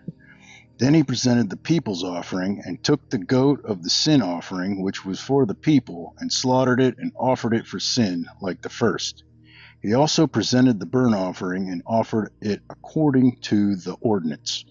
Next he presented the grain offering, and filled his hand with some of it, and offered it up in smoke on the altar, besides the burnt offering of the morning. Then he slaughtered the ox and the ram, the sacrifice of peace offerings, which was for the people. And Aaron's sons handed the blood to him, and he sprinkled it around on the altar. As for the portions of fat from the ox and from the ram, the fat tail and the fat covering, and the kidneys and the lobe of the liver, they now placed the portions of fat on the breasts, and he offered them up in smoke on the altar. But the breasts and the right thigh Aaron presented as a wave offering before the Lord, just as Moses had commanded. Then Aaron lifted up his hands towards the people and blessed them, and he stepped down after making the sin offering and the burnt offering and the peace offerings. Moses and Aaron went into the tent of meeting. When they came out and blessed the people, the glory of the Lord appeared to all the people. Then fire came out from before the Lord, and consumed the burnt offering and the portions of fat on the altar. And when all the people saw it, they shouted and fell on their faces. That's it. All right. Leviticus 10. The sin of Nadab and Abihu. Now Nadab and Abihu, the sons of Aaron, took their respective fire pans, and putting fire in them, placed incense on it, and offered strange fire before the Lord, which he had not commanded them. And fire came out from the presence of the Lord and consumed them, and they died before the Lord. Then Moses said to Aaron, "It is what the Lord spoke, saying, 'Come those who come near me, I will be treated as holy, and before all the people I will be honored.'" So Aaron therefore kept silent. Moses called also to Mishael and Elzaphan, the sons of Aaron's uncle Uzziel, and said to them, "Come forward, carry your relatives away from the front of the sanctuary to the outside of the camp." So they came forward and carried them still in their tunics to the outside of the camp, as Moses had said. And Moses said to Aaron and to his sons Eleazar and Ithamar, "Do not uncover your heads nor tear your clothes, so that you will not die, and he will not become wrathful against all the congregation. But your kinsmen, the whole house of Israel, shall bewail the burning which the Lord has brought about.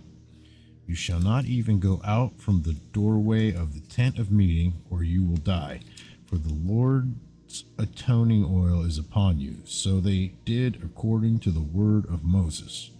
The Lord then spoke to Aaron, saying, "Do not drink wine or strong drink, neither you nor your sons with you, when you come into the tent of meeting, so that you will not die. It is a perpetual statute throughout your generations, and so as to make a distinction between the holy and the profane, and between the unclean and the clean, and so as to teach the sons of Israel all the statutes which the Lord has spoken to them through Moses. Then Moses spoke to Aaron and to his surviving sons Eleazar and Ithamar, "Take the grain offering that is left over from the Lord's offerings by fire, and eat it unleavened beside the altar, for it is most holy. You shall eat it, moreover, in a holy place, because it is your due and your son's due out of the Lord's offering by fire, for thus I have commanded. The breast of the wave offering, however, and the thigh of the offering you may eat in a clean place, you and your sons and your daughters with you, for they have been given as your due and your son's due out of the sacrifices of the peace offerings of the sons of Israel. The thigh offered by lifting up and the breast offered by waving they shall bring along with the offerings by fire of the portions of fat, to present it as a wave offering before the Lord. So it shall be a thing perpetually due, you and your sons with you, just as the Lord has commanded." But Moses searched carefully for the goat of the sin offering, and behold, it had been burned up.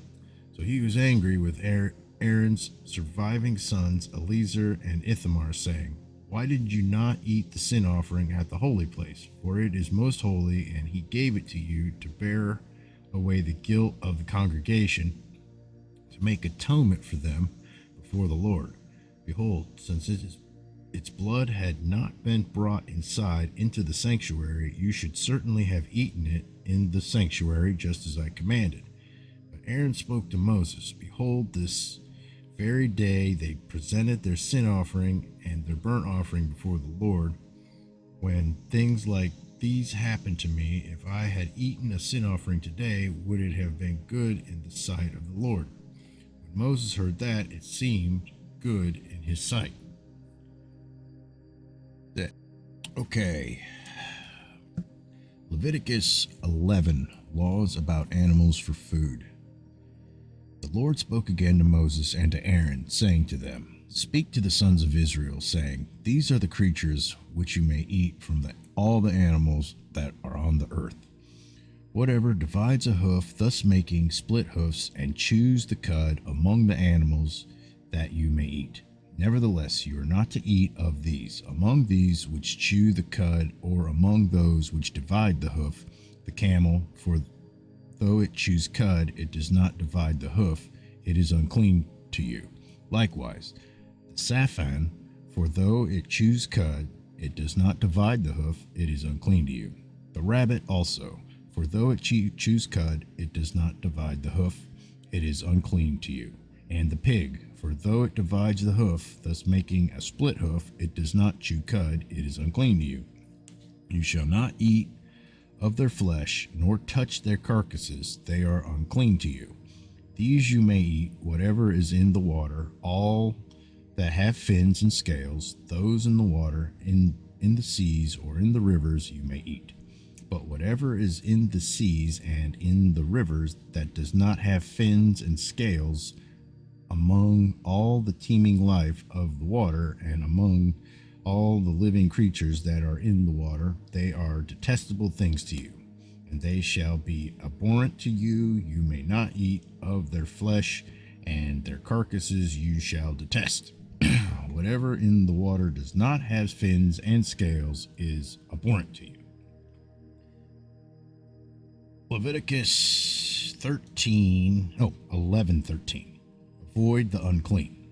These, moreover, you shall detest among the birds. They are abhorrent, not to be eaten: the eagle, and the vulture, and the buzzard, and the kite, and the falcon in its kind, every raven in its kind, and the ostrich, and the owl, and the seagull, and the hawk in its kind, and the little owl, and the cormorant, and the great owl, and the white owl, and the pelican, and the carrion vulture, the stork, the heron in its kinds, and the hoopoe, and the bat. All the winged insects that walk on all fours are detestable to you. Yet These you may eat among all the winged insects which walk on all fours, those which have above their feet jointed legs with which to jump on the earth. These of them you may eat, the locust in its kinds, and the devastating locust in its kinds, and the crickets in its kinds, and the grasshopper in its kinds. But all other winged insects which are four-footed are detestable to you. By these, moreover, you will be made unclean. Whoever touches their carcasses become unclean until evening, and whoever picks up any of their carcasses shall wash his clothes and be unclean until evening. Concerning all the animals which divide the hoof but do not make a split hoof, or which do not chew cud, they are unclean to you. Whoever touches them becomes unclean. Also, whatever walks on its paws among all the creatures that walk on all fours are unclean to you. Whoever touches their carcasses becomes unclean until evening, and the one who picks up their carcass shall wash his clothes and be unclean until evening. They are unclean to you. Now these are to you the unclean among the swarming things which swarm on the earth, the mole and the mouse and the great lizard and its kinds, and the gecko and the crocodile and the lizard and the sand reptile and the chameleon. These are to you the unclean among the swarming things. Whoever touches them when they are dead becomes unclean until evening. Also, anything on which one of them may fall when they are dead becomes unclean, including any wooden article or clothing or a skin or a sack, any article of which use is made. It shall be put in the water and be unclean until evening, then it becomes clean. As for any earthenware vessel in which one of them may fall, whatever is in it becomes unclean, and you shall break the vessel. Any of the food which may be eaten, on which water comes, shall become unclean, and any liquid which may be drunk in every vessel shall become unclean.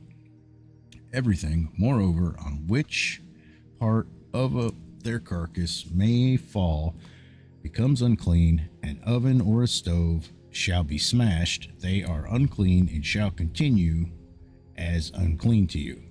Nevertheless, a spring or a cistern collecting water shall be clean, though the one who touches their carcass shall be unclean. If a part of their carcass falls on any seed for sowing, which is to be sown, it is clean. Though if water is put on the seed and a part of their carcass falls on it, it is unclean to you. Also, if one of the animals dies which you have for food, the one who touches its carcass becomes unclean until evening. He too, who eats some of its carcass, shall wash his clothes and be unclean until evening. And the one who picks up the carcass shall wash his clothes and be unclean until evening. Now every swarming thing that swarms on earth is detestable, not to be eaten. Whatever crawls on its belly, and whatever walks on all fours, whatever has many feet, in respect to every swarming thing that swarms on the earth, you shall not eat them, for they are detestable. Do not render yourselves detestable through any of the swarming things that swarm, and you shall not make yourselves unclean with them, so that you become unclean. For I am the Lord your God. Consecrate yourselves therefore, and be holy, for I am holy.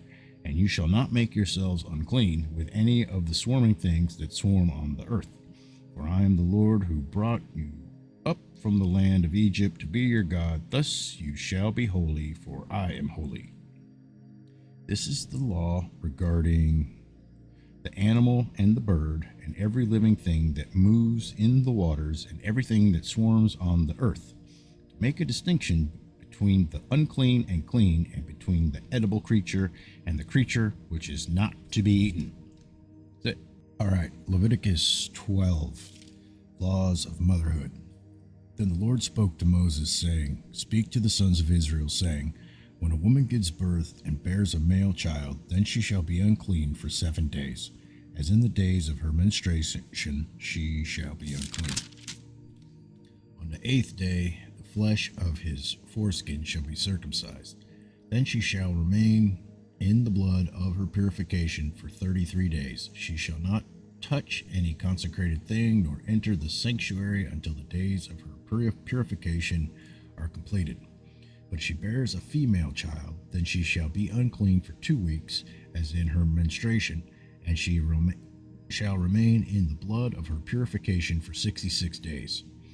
When the days of her purification are completed, for a son or for a daughter, she shall bring to the priest at the doorway of the tent of meeting a 1-year-old lamb for a burnt offering, and a young pigeon or a turtle dove for a sin offering. Then he shall offer it before the Lord and make atonement for her, and she shall be cleansed from the flow of her blood.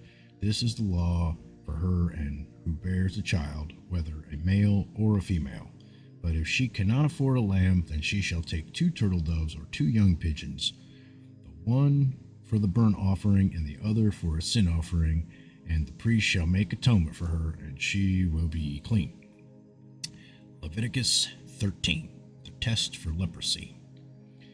Then the Lord spoke to Moses and Aaron, saying, When a man has on his skin of his body a swelling or a scab or a bright spot, and it becomes an infection of leprosy on the skin of his body, then he shall be brought to Aaron the priest, or to one of his sons the priests. The priest shall look at the mark on the skin of the body, and if the hair in the infection has turned white, and the infection appears to be deeper than the skin of his body, it is an infection of leprosy. When the priest has looked at him, he shall pronounce him unclean. But if the bright spot is white on the skin of his body, and it does not appear to be deeper than the skin, and the hair on it has not turned white, then the priest shall isolate him who has the infection for 7 days. The priest shall look at him on the 7th day, and if in his eyes the infection is not changed, and the infection is not spread on the skin, then the priest shall isolate him for 7 more days. The priest shall look at him again on the 7th day, and if the infection has faded and the mark has not spread on the skin, then the priest shall pronounce him clean. It is only a scab, and he shall wash his clothes and be clean. But if the scab spreads further on the skin after he has shown himself to the priest for his cleansing, he shall appear again to the priest. The priest shall look, and if the scab has spread on the skin, then the priest shall pronounce him unclean. It is leprosy. When the infection of leprosy is on a man, then he shall be brought to the priest. The priest shall then look, and if there is a white swelling in the skin, and it has turned the hair white, and there is quick raw flesh in the swelling, it is a chronic leprosy on the skin of his body, and the priest shall pronounce him unclean. He shall not isolate him, for he is unclean. Okay. If the leprosy breaks out farther on the skin, and the leprosy covers all the skin of him who has the infection from his head even to his feet, as far as the priest can see, then the priest shall look, and behold, if the leprosy has covered all his body, he shall pronounce him clean who has the infection. It has all turned white, and he is clean. But whenever raw flesh appears on him, he shall be unclean. The priest shall look at the raw flesh, and he shall pronounce him unclean. The raw flesh is unclean, it is leprosy. Or if the raw flesh turns again and is changed white, then he shall come to the priest, and the priest shall look at him, and behold, if the infection is turned to white, then the priest shall pronounce clean white. Then the priest shall pronounce clean him who has the infection, he is clean. When the body has a boil on its skin and it is healed, and in the place of the boil there is a white swelling or a reddish-white bright spot, then it shall be shown to the priest. And the priest shall look, and behold, if it appears to be lower than the skin, and the hair on it has turned white, then the priest shall pronounce him unclean. It is the infection of leprosy, it has broken out in the boil. But if the priest looks at it, and behold, there are no white hairs in it, and it is not lower than the skin and is faded, then the priest shall isolate him for 7 days. And if it spreads farther on the skin, then the priest shall pronounce him unclean. It is an infection. But if the bright spot remains in its place and does not spread, it is only the scar of the boil, and the priest shall pronounce him clean. Or if the body sustains in its skin a burn by fire, and the raw flesh of the burn becomes a bright spot, reddish white or white, then the priest shall look at it.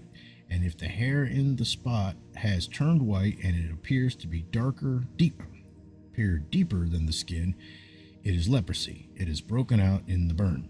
Therefore, the priest shall pronounce him unclean. It is an infection of leprosy. But if the priest looks at it, and indeed there is no white hair in the bright spot, and it is no deeper than the skin, but is dim, then the priest shall isolate him for 7 days. And the priest shall look at him on the 7th day. If it spreads further in the skin, then the priest shall pronounce him unclean. It is an infection of leprosy. But if the bright spot remains in its place and has not spread in the skin, but is dim, it is swelling from the burn, and the priest shall pronounce him clean, for it is only the scar of the burn.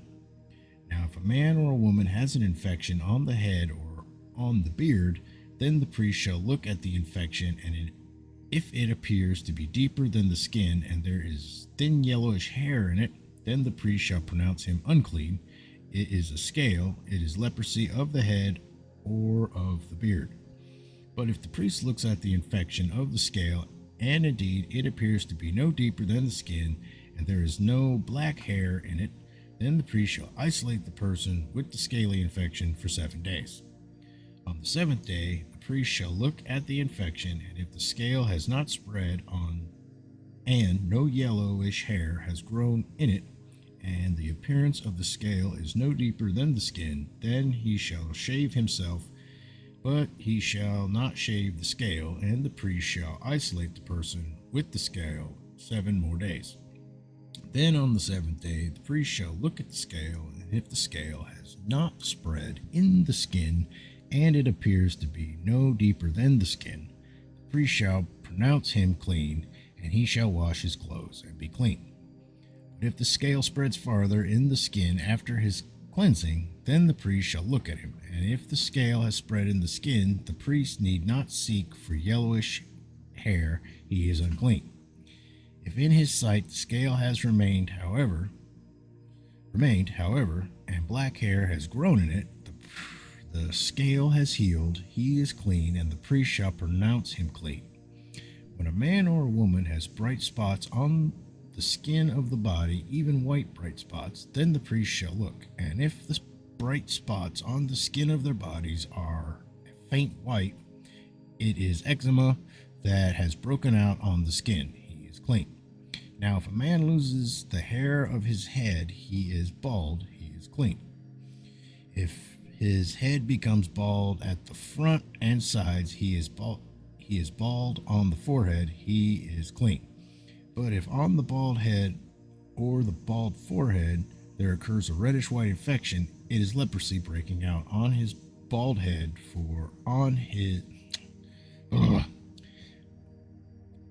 if on the bald head or the bald forehead these occur a reddish white infection, it is leprosy breaking out on his bald head or on his bald forehead. Then the priest shall look at him, and if the swelling of the infection is reddish white on his bald head or on his bald forehead, like the appearance of leprosy in the skin of the body, he is leprous, he is a leprous man, he is unclean. The priest shall surely pronounce him unclean, his infection is on his head. As for the leper who has the infection, his clothes shall be torn, and the hair of his head shall be uncovered, and he shall cover his mustache and cry, unclean, unclean. He shall remain unclean all the days during which he has the infection, he is unclean. He shall live alone, his dwelling shall be outside the camp. When a garment has a mark of leprosy in it, whether it is a wool garment or a linen garment, whether in warp or woof, of linen or of wool, whether in leather or in any article made of leather, if the mark is greenish or reddish in the garment, or in the leather, or in the warp, or in the woof, or in any article of leather, it is a leprous mark and shall be shown to the priest. Then the priest shall look at the mark and shall quarantine the article with the mark for 7 days. He shall then look at the mark on the 7th day. If the mark is spread in the garment, whether in the warp or in the woof, in the leather, whatever the purpose for which the leather is used, the mark is a leprous malignancy, it is unclean. So he shall burn the garment, whether the warp or the woof, in the wool or in linen, or any article of leather in which the mark occurs, for it is leprous malignancy, it shall be burned in the fire. But if the priest shall look, and indeed the mark has not spread in the garment, either in the warp or in the woof, or in any article of leather, then the priest shall order them to wash the thing in which the mark occurs, and he shall quarantine it for 7 more days. After the article with the mark has been washed, the priest shall again look, and if the mark has not changed its appearance, even though the mark has not spread, it is unclean. You shall burn it in the fire, whether an eating away has produced bareness on the top or on the front of it. Then if the priest looks, and if the mark has faded after it has been washed, then he shall tear it out of the garment or out of the leather, whether from the warp or from the woof, and if it appears again in the garment, whether in the warp or in the woof, or in any article of leather, it is an outbreak, the article with the mark shall be burned in the fire. The garment, whether the warp or the woof, or any article of leather from which the mark has departed, when you washed it, it shall then be washed a second time and will be clean. This is the law for the mark of leprosy in a garment of wool or linen, whether in the warp or in the woof, or in any article of leather, for pronouncing it clean or unclean. All right. Today's my 10-year wedding anniversary, so I might not be reading tomorrow. Just a heads up. This is Leviticus 14, Law of Cleansing a Leper. Then the Lord spoke to Moses, saying, This shall be the law of the leper in the day of his cleansing. Now he shall be brought to the priest, and the priest shall go out to the outside of the camp. Thus the priest shall look, and if the infection of leprosy has been healed in the leper, then the priest shall give orders to take 2 live clean birds, and cedar wood, and a scarlet ring, and hyssop for the one who is to be cleansed. The priest shall also give orders to slay the 1 bird in the earthenware vessel over running water. As for the live bird, he shall take it together with the cedar wood and the scarlet string and the hyssop, and shall dip them and the live bird in the blood of the blood that was slain over the running water. He shall then sprinkle 7 times the one who is to be cleansed from the leprosy, and shall pronounce him clean, and shall let the bird go free over the open field. Then the one to be cleansed shall then wash his clothes and shave off all his hair and bathe in the water and be clean. Now afterward he may enter the camp, but he shall stay outside his tent for 7 days. It will be on the 7th day that he shall shave off all his hair, and he shall shave his head and his beard and his eyebrows, even all his hair. He shall then wash his clothes and bathe his body in water and be clean. Now on the 8th day he is to take 2 male lambs without defect, and a yearling ewe lamb without defect, and 3/10 of an ephah of fine flour mixed with oil for a grain offering, and 1 log of oil. And the priest who pronounces him clean shall present the man to be cleansed and the aforesaid before the Lord at the doorway of the tent of meeting. Then the priest shall take the 1 male lamb and bring it for a guilt offering with the log of oil present, and present them as a wave offering before the Lord. Next he shall slaughter the male lamb in the place where they slaughter the sin offering and the burnt offering at the place of the sanctuary for the guilt offering. Like the sin offering belongs to the priest, it is most holy. The priest shall then take some of the blood of the guilt offering, and the priest shall put it on the lobe of the right ear of the one to be cleansed, and on the thumb of his right hand, and on the big toe of his right foot. The priest shall also take some of the log of oil and pour it into his left palm. The priest shall then dip his right hand finger into the oil that is in his left palm, and with his finger sprinkle some of the oil 7 times before the Lord. Of the remaining oil which is in his palm, the priest shall put some on the right earlobe of the one to be cleansed, and on the thumb of his right hand, and on the big toe of his right foot, on the blood of the guilt offering, while the rest of the oil that is in the priest's palm shall be put on the head of the one to be cleansed. So the priest shall make atonement on his behalf before the Lord.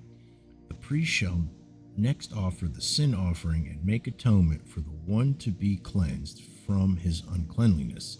Then afterward he shall slaughter the burnt offering. The priest shall offer up the burnt offering and the grain offering on the altar. Thus the priest shall make atonement for him, and he will be clean. But if he is poor and his means are insufficient, then he is to take 1 male lamb for a guilt offering as a wave offering to make atonement for him, and 1/10 of the ephah of fine flour mixed with oil for a grain offering, and a log of oil, and 2 turtle doves, and 2 young pigeons, which are within his means, and the one shall be a sin offering, and the other a burnt offering. Then the 8th day he shall bring them for his cleansing to the priest at the doorway of the tent of meeting before the Lord. The priest shall take the lamb of the guilt offering and the log of oil, and the priest shall offer them for a wave offering before the Lord. Next he shall slaughter the lamb of the guilt offering, and the priest is to take some of the blood of the guilt offering and put it on the lobe of the right ear of the one to be cleansed, and on the thumb of his right hand, and on the big toe of his right foot. The priest shall also pour some of the oil into his left palm, and with his right hand finger the priest shall sprinkle some of the oil that is in his left palm 7 times before the Lord. The priest shall then put some of the oil that is in his palm on the lobe of the right ear of the one to be cleansed, and on the thumb of his right hand, and on the big toe of his right foot, on the place of the blood of the guilt offering. Moreover, the rest of the oil that is in the priest's palm shall be put on the head of the one to be cleansed, to make atonement on his behalf before the Lord. He shall then offer 1 of the turtle doves of the young pigeons, which are within his means. He shall offer what he can afford, the one for a sin offering and the other for a burnt offering, together with the grain offering. So the priest shall make atonement before the Lord on behalf of the one to be cleansed. This is the law for him in whom there is an infection of leprosy, whose means are limited for his cleansing. I'll do 1 more. Oh no, this is still it. I'm still in 14. Leviticus 14:33, cleansing a leprous house. The Lord further spoke to Moses and to Aaron, saying, when you enter the land of Canaan, which I give you for a possession, and I put a mark of leprosy on a house in the land of your possession, then the one who owns the house shall come and tell the priest, saying something like, a mark of leprosy has become visible to me in the house. The priest shall then command that they empty the house before the priest goes in to look at the mark, so that everything in the house need not become unclean, and afterward the priest shall go in to look at the house. So he shall look at the mark, and if the mark on the walls of the house has greenish or reddish depressions and appears appears deeper than the surface, then the priest shall come out of the house of the doorway and quarantine the house for 7 days. The priest shall return on the 7th day and make an inspection. If the marks have indeed spread in the walls of the house, then the priest shall order them to tear out the stones with the mark in them and throw them away at an unclean place outside the city. He shall have the house scraped all around inside, and they shall dump the plaster that they scrape off at an unclean place outside the city. Then they shall take other stones and replace those stones, and he shall take other plaster and replaster the house. If, however, the mark breaks out again in the house after he has torn out the stones and scraped the house, and after it has been replastered, then the priest shall come in and make an inspection. If he sees that the mark has indeed spread in the house, it is a malignant mark in the house, it is unclean. He shall therefore tear down the house, its stones and its timbers, and all the plaster of the house, and he shall take them outside the city to an unclean place. Moreover, whoever goes into the house during the time that he has quarantined it becomes unclean until evening. Likewise, whoever lies down in the house shall wash his clothes, and whoever eats in the house shall wash his clothes.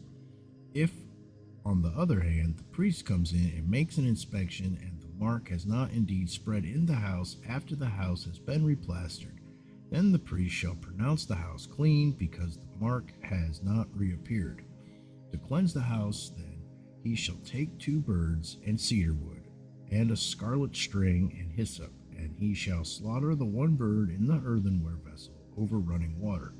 Then he shall take the cedar wood and the hyssop and the scarlet string with the live bird, and dip them in the blood of the slain bird, as well as in the running water, and sprinkle the house 7 times. He shall thus clean the house with the blood of the bird and with the running water, along with the live bird and with the cedar wood and with the hyssop and with the scarlet string. However, he shall let the live bird go free outside the city into the open field. So he shall make atonement for the house, and it will be clean. This is the law for any mark of leprosy, even for a scale, and for the leprous garment or house, and for a swelling, and for a scab, and for a bright spot, to teach when they are unclean and when they are clean. This is the law of leprosy. That's it. All right. Leviticus 15. Cleansing unhealthiness. The Lord also spoke to Moses and to Aaron, saying, Speak to the sons of Israel, and say to them, When any man has a discharge from his body, his discharge is unclean. This, moreover, shall be his uncleanliness in his discharge. It is his uncleanliness whether his body allows it to discharge, to flow, or whether his body obstructs its discharge.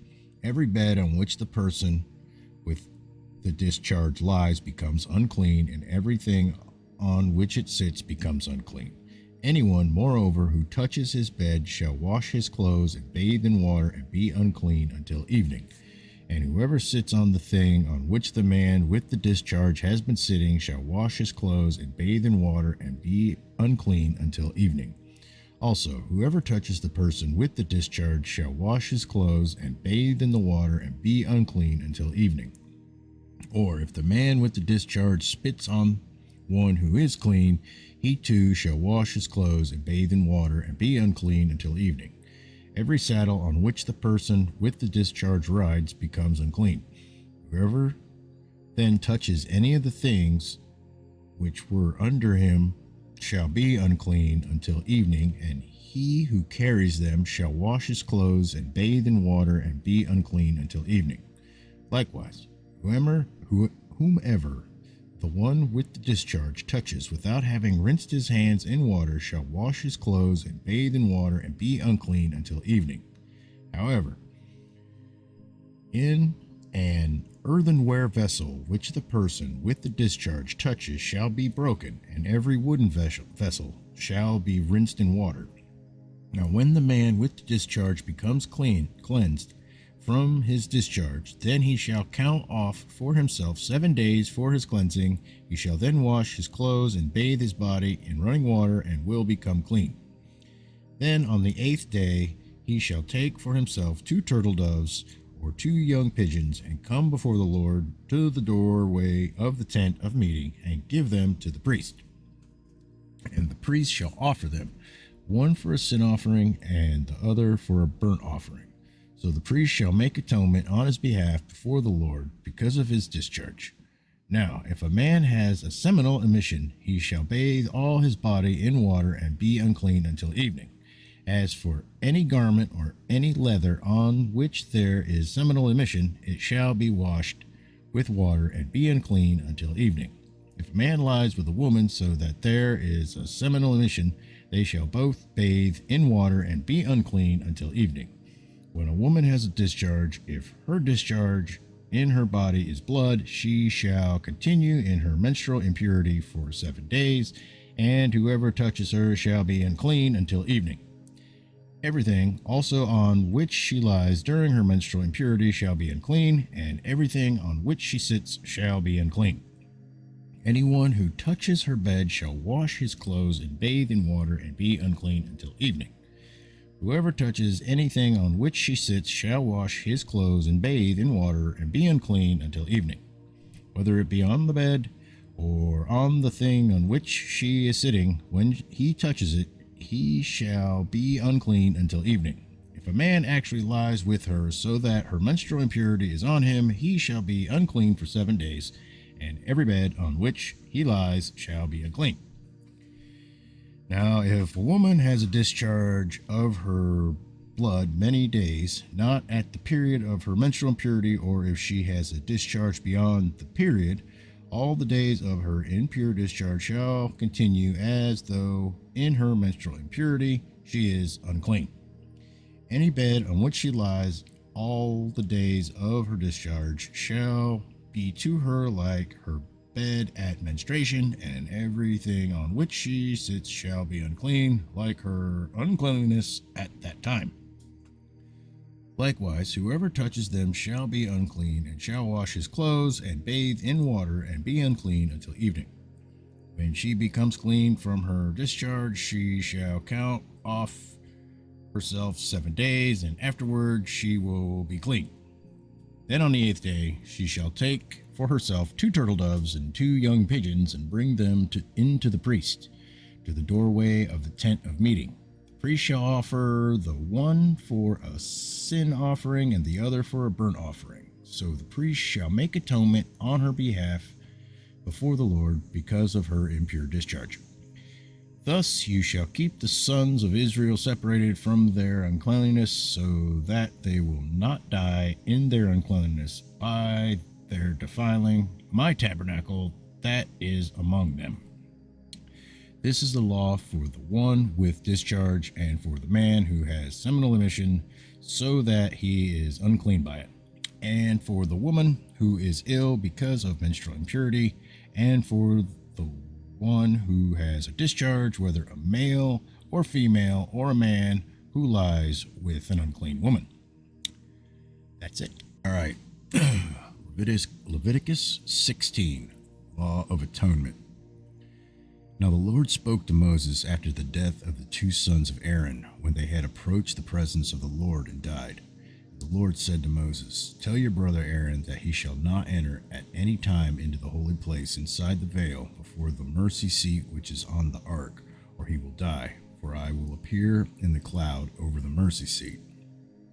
Aaron shall enter the holy place with this, with a bull for a sin offering and a ram for a burnt offering.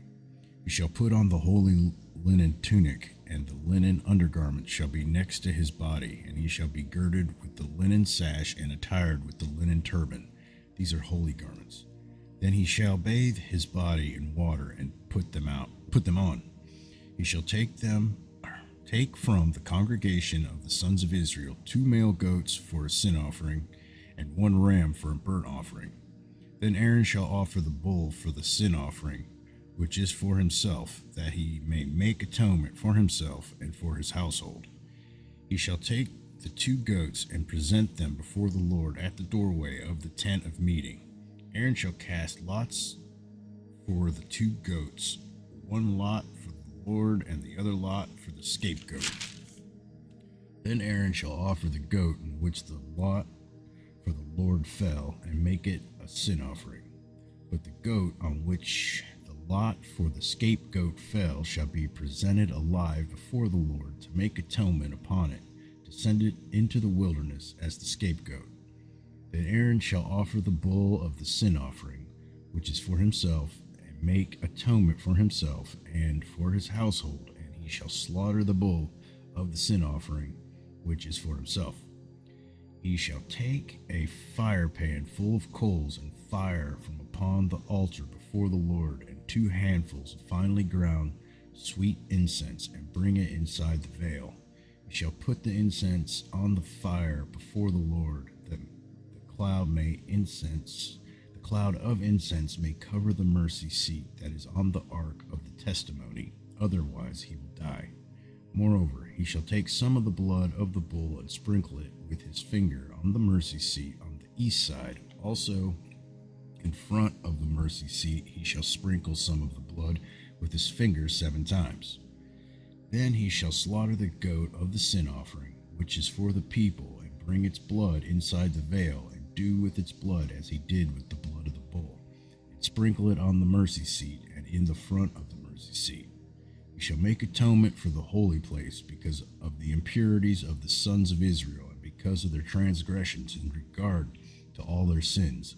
And thus he shall do for the tent of meeting, which abides with them in the midst of their impurities. When he goes in to make atonement in the holy place, no one shall be in the tent of meeting until he comes out, that he may make atonement for himself and for his household and for all the assembly of Israel. Then he shall go out to the altar that is before the Lord, and make atonement for it. And it shall take some of the blood of the bull, of the blood of the goat, and of the blood of the goat, and put it on the horns of the altar on all sides. With his finger he shall sprinkle some of the blood on it 7 times, and cleanse it, and from the impurities of the sons of Israel consecrate it. When he finishes atoning for the holy place and the tent of meeting and the altar, he shall offer the live goat. And Aaron shall lay both of his hands on the head of the live goat, and confess over it all the iniquities of the sons of Israel and all their transgressions in regard to all their sins. And he shall lay them on the head of the goat, and send it away into the wilderness by the hand of man who stands in readiness. The goat shall bear on itself all their iniquities in the solitary land, and he shall release the goat in the wilderness. Then Aaron shall come into the tent of meeting, and take off the linen garments which he put on when he went into the holy place, and shall leave them there. He shall bathe his body with water in a holy place, and put on his clothes, and come forth, and offer his burnt offering and the burnt offering of the people, and make atonement for himself and for the people. Then he shall offer up in smoke the fat of the sin offering on the altar. The one who released the goat as the scapegoat shall wash his clothes and bathe his body with water. Then afterward he shall come into the camp. But the bull of the sin offering and the goat of the sin offering, whose blood was brought in to make atonement in the holy place, shall be taken outside the camp, and they shall burn their hides, their flesh, and their refuse in the fire. Then the one who burns them shall wash his clothes and bathe his body with water. Then afterward he shall come into the camp.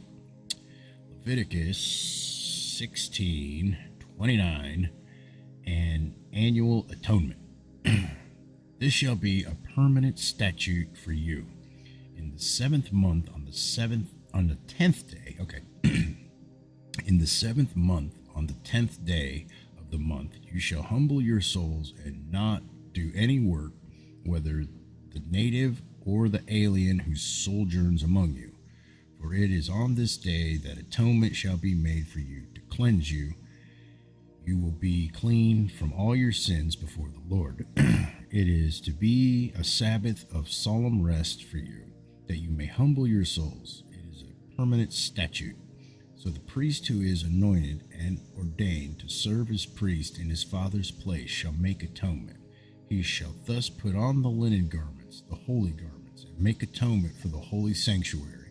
And he shall make atonement for the tent of meeting and for the altar. He shall also make atonement for the priests and for all the people of the assembly. Now you shall have this as a permanent statute, to make atonement for the sons of Israel for all their sins once every year. And just as the Lord had commanded Moses, so he did. That's it. All right. Leviticus 17, blood for atonement.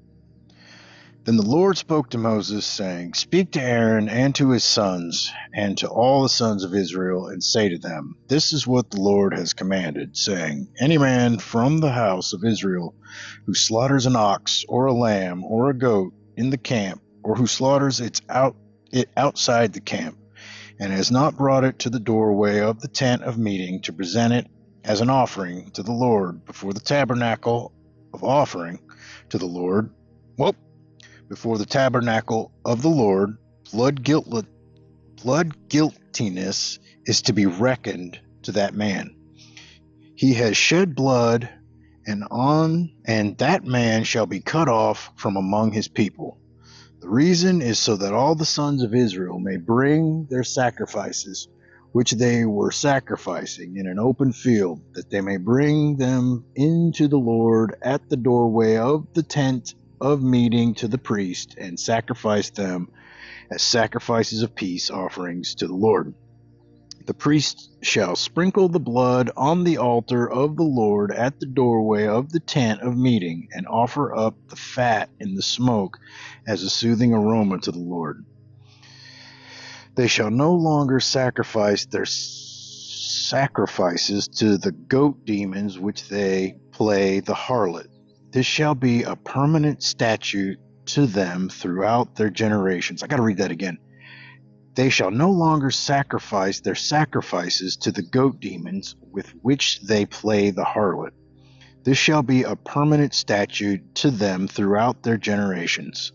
Then you shall say to them, Any man from the house of Israel, or from the aliens who sojourn among them, who offers a burnt offering or sacrifice, and does not bring it to the doorway of the tent of meeting to offer it to the Lord, that man shall also be cut off from his people.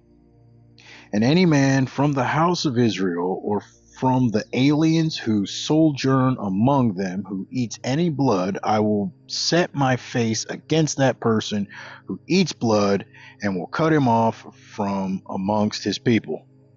For the life of the flesh is in the blood, and I have given it to you on the altar to make atonement for your souls. For it is the blood by reason of the life that makes atonement. Period. Therefore I said to the sons of Israel, No person among you may eat blood, nor may any alien who sojourns among you eat blood. So when any man from the sons of Israel, or from the aliens who sojourn among them in hunting, catches a beast or a bird which may be eaten, he shall pour out its blood and cover it with earth. As for the life of all flesh, its blood is identified with its life. Therefore I said to the sons of Israel, You are not to eat the blood of any flesh, for the life of all flesh is its blood. Whoever eats it shall be cut off. When any person eats an animal which dies or is torn by beasts, whether he is a native or an alien, he shall wash his clothes and bathe in water and remain unclean until evening.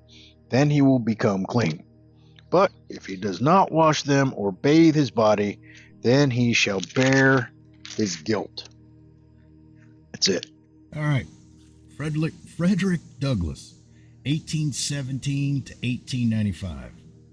Born a slave in Maryland when he was 21, he escaped to New York. He told his story at an anti-slavery convention, and it was so well received that the Massachusetts Anti-Slavery Society asked him to travel full-time, making speeches against slavery. He was an eloquent orator and drew large crowds to hear his story. He also published a popular weekly newspaper. At the beginning of the Civil War, he advised President Abraham Lincoln on the Emancipation Proclamation and the use of black troops, and he recruited 2 black regiments to fight for the Union. Following the war, he received presidential appointments from President Ulysses S. Grant, Rutherford B. Hayes, and James A. Garfield. President Grover Cleveland removed him from office, but President Benjamin Harrison reappointed him. Douglas was an ordained minister in the AME Zion denomination. All right. Andrew Jackson, 7th President of the United States, 1829-1837, declared in his farewell address, "But you must remember, my fellow citizens, that eternal vigilance by the people is the price of liberty, and that you must pay the price if you wish to secure the blessing. You have no longer any cause to fear danger from abroad. Your strength and power are well known throughout the civilized world, as well as the high and gallant bearing of your sons. It is from within, among yourselves, from cupidity, from corruption, from disappointed ambition and inordinate thirst for power, that factions will be formed and liberty endangered. It is against such designs, whatever disguise the actors may assume, that you have especially to guard yourselves. You have the highest of human trust committed to your care. Providence has showered on this favored land blessings without number, and has chosen you as the guardians of freedom to preserve it for the benefit of the human race. May he who holds in his hands the destinies of nations make you worthy of the favors he has bestowed, and enable you, with pure hearts and pure hands and sleepless vigilance, to guard and defend to the end of time the great charge he has committed to your keeping." All right, Leviticus 18, Laws on Immoral Relations.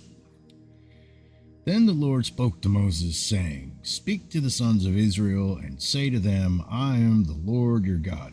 You shall not do what is done in the land of Egypt, where you lived, nor are you to do what is done in the land of Canaan, where I am bringing you. You shall not walk in their statutes. You are to perform my judgments and keep my statutes, to live in accord with them. I am the Lord your God. So you shall keep my statutes and my judgments, by which a man may live if he does them. I am the Lord. None of you shall approach any blood relative of his to uncover nakedness. I am the Lord. You shall not uncover the nakedness of your father, that is, the nakedness of your mother. She is your mother. You are not to uncover her nakedness. You shall not uncover the nakedness of your father's wife. It is your father's nakedness. The nakedness of your sister, either your father's daughter or your mother's daughter, whether born at home or born outside, their nakedness you shall not uncover. The nakedness of your son's daughter or your daughter's daughter, their nakedness you shall not uncover, for their nakedness is yours.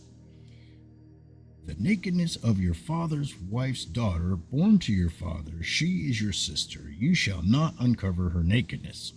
You shall not uncover the nakedness of your father's sister. She is your father's blood relative. You shall not uncover the nakedness of your mother's sister, for she is your mother's blood relative. You shall not uncover the nakedness of your father's brother. You shall not approach his wife. She is your aunt. You shall not uncover the nakedness of your daughter-in-law. She is your son's wife. You shall not uncover her nakedness. You shall not uncover the nakedness of your brother's wife. It is your brother's nakedness. You shall not uncover the nakedness of a woman and of her daughter, nor shall you take her son's daughter or her daughter's daughter to uncover her nakedness. They are blood relatives. It is lewdness. You shall not marry a woman in addition to her sister as a rival while she is alive, to uncover her nakedness. Also, you shall not approach a woman to uncover her nakedness during her menstrual impurity. You shall not have intercourse with your neighbor's wife to be defiled with her. You shall not give any of your offspring to offer them to Moloch, nor shall you profane the name of your God. I am the Lord. You shall not lie with a male as one lies with a female. It is an abomination. Also, you shall not have intercourse with any animal to be defiled with it, nor shall any woman stand before an animal to mate with it. It is a perversion. Do not defile yourselves by any of these things, for by all these things the nations which I am casting out before you have become defiled. For the land has become defiled, therefore I have brought its punishment upon it, so the land has spewed out its inhabitants. But as for you, you are to keep my statutes and my judgments, and shall not do any of these abominations, neither the native nor the alien who sojourns among you. For the men of the land who have been before you have done all these abominations, and the land has become defiled, so that the land will not spew you out should you defile it, as it has spewed out the nation which has been before you. For whoever does any of these abominations, these persons who do so shall be cut off from among their people. Thus you are to keep my charge that you do not practice any of the abominable customs which have been practiced before you, so as not to defile yourselves with them. I am the Lord your God. Yeah. All right. Leviticus 19. Adultery forbidden. The Lord spoke to Moses, saying, Speak to all the congregation of the sons of Israel, and say to them, You shall be holy, for I, the Lord your God, am holy. Every one of you shall reverence his mother and his father, and you shall keep my Sabbaths. I am the Lord your God. Do not turn to idols or make for yourself molten gods. I am your Lord your God. I am the Lord your God. Now, when you offer a sacrifice of peace offerings to the Lord, you shall offer it so that you may be accepted. It shall be eaten the same day you offer it, and the next day, but what remains until the third day shall be burned with the fire. So if it is eaten at all on the third day, it is an offense. It will not be accepted. Everyone who eats it will bear his iniquity, for he has profaned the holy thing of the Lord, and that person shall be cut off from his people. Leviticus 19:9, Sundry Laws. When you reap the harvest of your land, you shall not reap to the very corners of your field, nor shall you gather the gleanings of your harvest, nor shall you glean your vineyard, nor shall you gather the fallen fruit of your vineyard. You shall leave them for the needy and for the stranger. I am the Lord your God. You shall not steal, nor deal falsely, nor lie to one another. You shall not swear falsely by my name, so as to profane the name of God. I am the Lord. And there is a small little, I can't think of what they're called, so I'm just going to read it. You shall do no injustice in judgment. That is Leviticus 19:15. Martin Luther King Jr., 1929 to 1968, clergyman and a pivotal leader of the African American civil rights movement, stated, Injustice anywhere is a threat to justice everywhere. Leviticus 19:13, You shall not oppress your neighbor nor rob him. The wages of a hired man are not to remain with you all night until morning. You shall not curse a deaf man, nor place a stumbling block before the blind, but you shall revere your God. I am the Lord. You shall do no injustice in judgment. You shall not be partial to the poor, nor defer to the great, but you are to judge your neighbor fairly. You shall not go about as a slanderer among your people, and you are not to act against the life of your neighbor. I am the Lord. You shall not hate your fellow countrymen in your heart. You may surely reprove your neighbor, but shall not incur sin because of him. You shall not take vengeance nor bear any grudge against the sons of your people, but you shall love your neighbors as yourself. I am the Lord. You are to keep my statutes. You shall not breed together two kinds of your cattle. You shall not sow your field with two kinds of seed, nor wear a garment upon you of two kinds of material mixed together. Now, if a man lies carnally with a woman who is a slave acquired for another man, but who has in no way been redeemed nor given her freedom, there shall be a punishment. They shall not, however, be put to death, because she was not free. He shall bring his guilt offering to the Lord to the doorway of the tent of meeting, a ram for a guilt offering. The priest shall also make atonement for him with the ram of the guilt offering before the Lord for his sin which he has committed, and the sin which he has committed will be forgiven him. When you enter the land and plant all kinds of trees for food, then you shall count their fruit as forbidden. 3 years it shall be forbidden to you. It shall not be eaten. But in the 4th year all its fruit shall be holy, an offering of praise to the Lord. In the 5th year you are to eat of its fruit that is yielded may increase for you. I am the Lord your God. You shall not eat anything with the blood, nor practice divination of soothsaying. You shall not round off the side growth of your heads, nor harm the edges of your beard. See? You shall not make any cuts in your body for the dead, nor make any tattoo marks on yourself. Okay. I am the Lord. Do not profane your daughter by making her a harlot, so that the land will not fail to harlotry, and the land become full of lewdness. You shall keep my Sabbaths and revere my sanctuary. I am the Lord. Do not turn to mediums or spiritists. Do not seek them out to be defiled by them. I am the Lord your God. You shall rise up before the gray-headed and honor the aged, and you shall revere your God. I am the Lord. When a stranger resides with you in your land, you shall not do him wrong. The stranger who resides with you shall be to you as the native among you, and you shall love him as yourself, for you were aliens in the land of Egypt. I am the Lord your God. You shall do no wrong in judgment, in measurement of weight or capacity. You shall have just balances, just weights, and just ephah, and a just hin. I am the Lord your God, who brought you out from the land of Egypt. You shall thus observe all my statutes and all my ordinances, and do them. I am the Lord. Leviticus 20 on human sacrifice and immoralities. Then the Lord spoke to Moses, saying, You shall also say to the sons of Israel, any man from the sons of Israel, or from the alien sojourning in Israel, who gives any of his offspring to Moloch, shall surely be put to death. The people of the land shall stone him with stones. I will also set my face against that man, and will cut him off from among his people, because he has given some of his offspring to Moloch. So as I defile my sanctuary and to profane my holy name.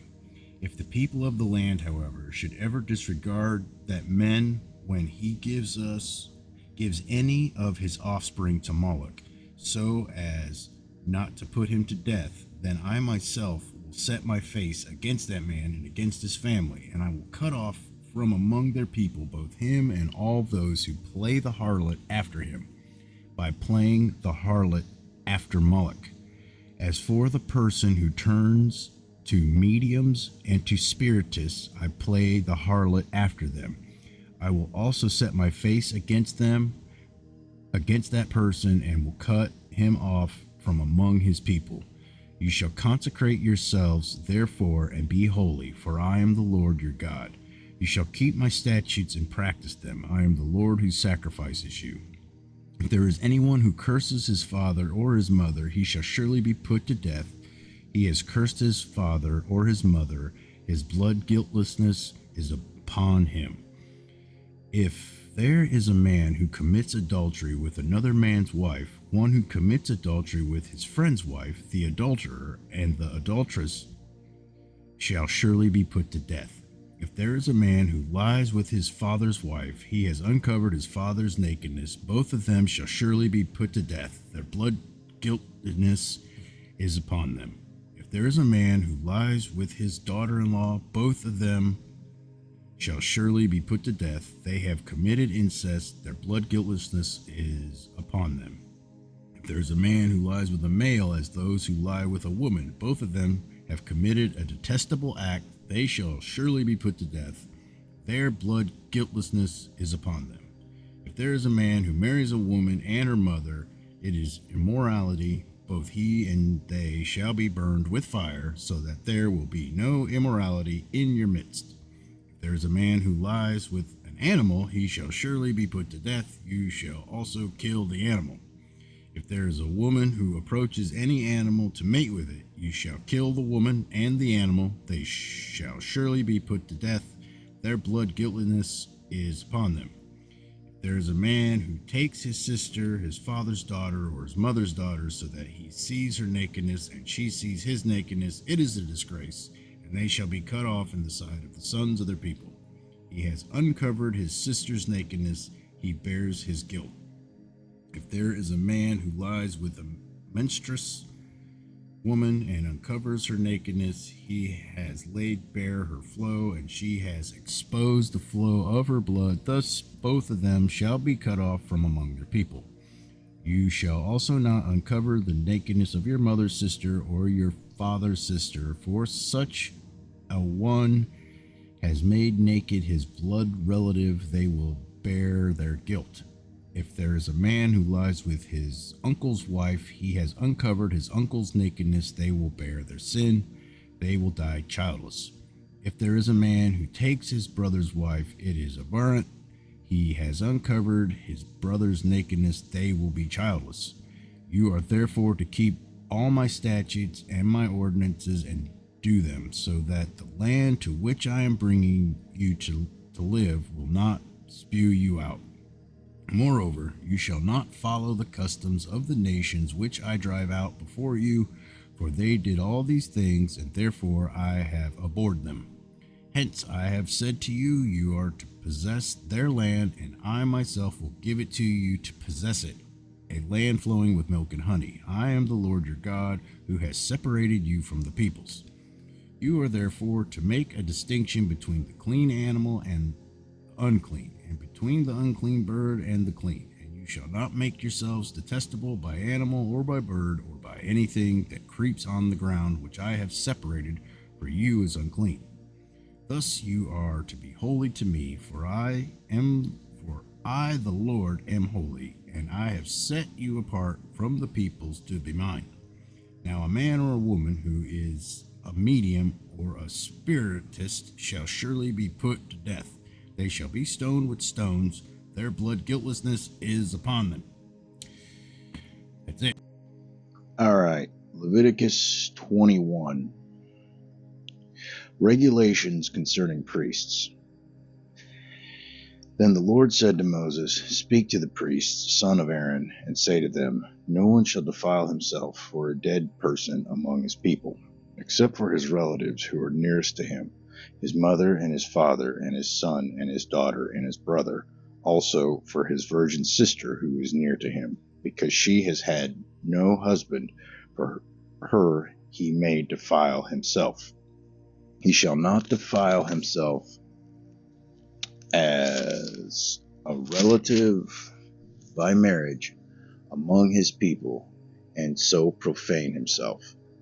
They shall not make any baldness on their heads, nor shave off the edge of their beards, nor make any cuts on their flesh. They shall be holy to their God, and not profane the name of their God, for they present the offerings by fire to the Lord, the food of their God, so they shall be holy. They shall not take a woman who is profaned by harlotry, nor shall they take a woman divorced from her husband, for he is holy to his God. You shall consecrate him, therefore, for he offers the food of your God. He shall be holy to you, and I, the Lord, who sanctifies you, am holy. Also, the daughter of any priest, if she profanes herself by harlotry, she profanes her father, she shall be burned with fire. The priest who is the highest among his brothers, on whose head the anointing oil has been poured, and who has been consecrated to wear the garment, shall not uncover his head, nor tear his clothes. Nor shall he approach any dead person, nor defile himself, even for his father or his mother. Nor shall he go out of the sanctuary, nor profane the sanctuary of his God, for the consecration of the anointing oil of his God is on him. I am the Lord. He shall take a wife in her virginity, a widow or a divorced woman, or one who is profaned by harlotry. These he may not take, but rather he is to marry a virgin of his own people, so that he will not profane his offspring among his people, for I am the Lord who sanctifies him. Then the Lord spoke to Moses, saying, Speak to Aaron, saying, No man of your offspring throughout their generations who has a defect shall approach to offer the food of his God. For no one who has a defect shall approach, a blind man or a lame man, or he who has a disfigured face, or any deformed limb, or a man who has a broken foot or broken hand, or a hunchback or a dwarf, or one who has a defect in his eye, or eczema, or scabs, or crushed testicles. No man among the descendants of Aaron, very specific, no man among the descendants of Aaron, the priest, who has a defect is to come near to offer the Lord's offering by fire. Since he has a defect, he shall not come near to offer the food of his God. He may eat the food of his God, both of the most holy and of the holy. Only he shall not go into the veil or come near the altar, because he has a defect, so that he will not profane my sanctuaries. For I am the Lord who sanctifies them. So Moses spoke to Aaron and to his sons and to all the sons of Israel. That's it. All right.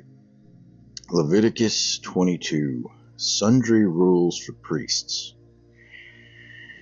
Then the Lord spoke to Moses, saying, Tell Aaron and his sons to be careful with the holy gifts of the sons of Israel, which they dedicate to me, so as not to profane my holy name. I am the Lord.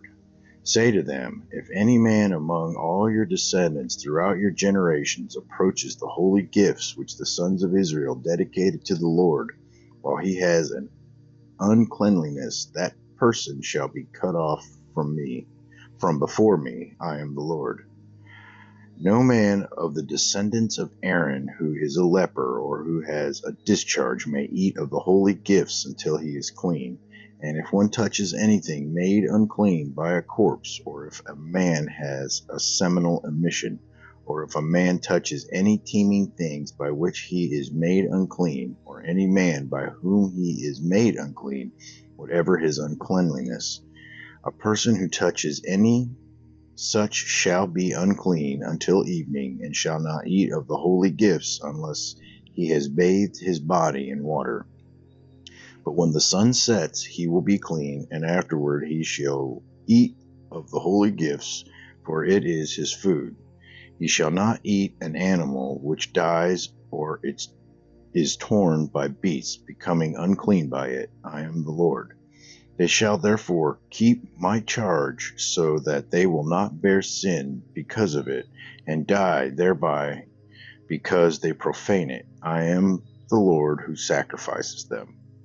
No layman, however, is to eat the holy gift. A sojourner with the priest or a hired man shall not eat of the holy gift. But if a priest buys a slave as his property with his money, that one may eat of it, and those who are born in his house may eat of his food.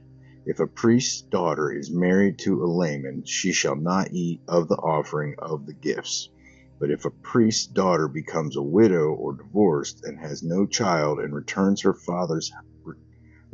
her father's house as in her youth, She shall eat of her father's food, but no layman shall eat of it.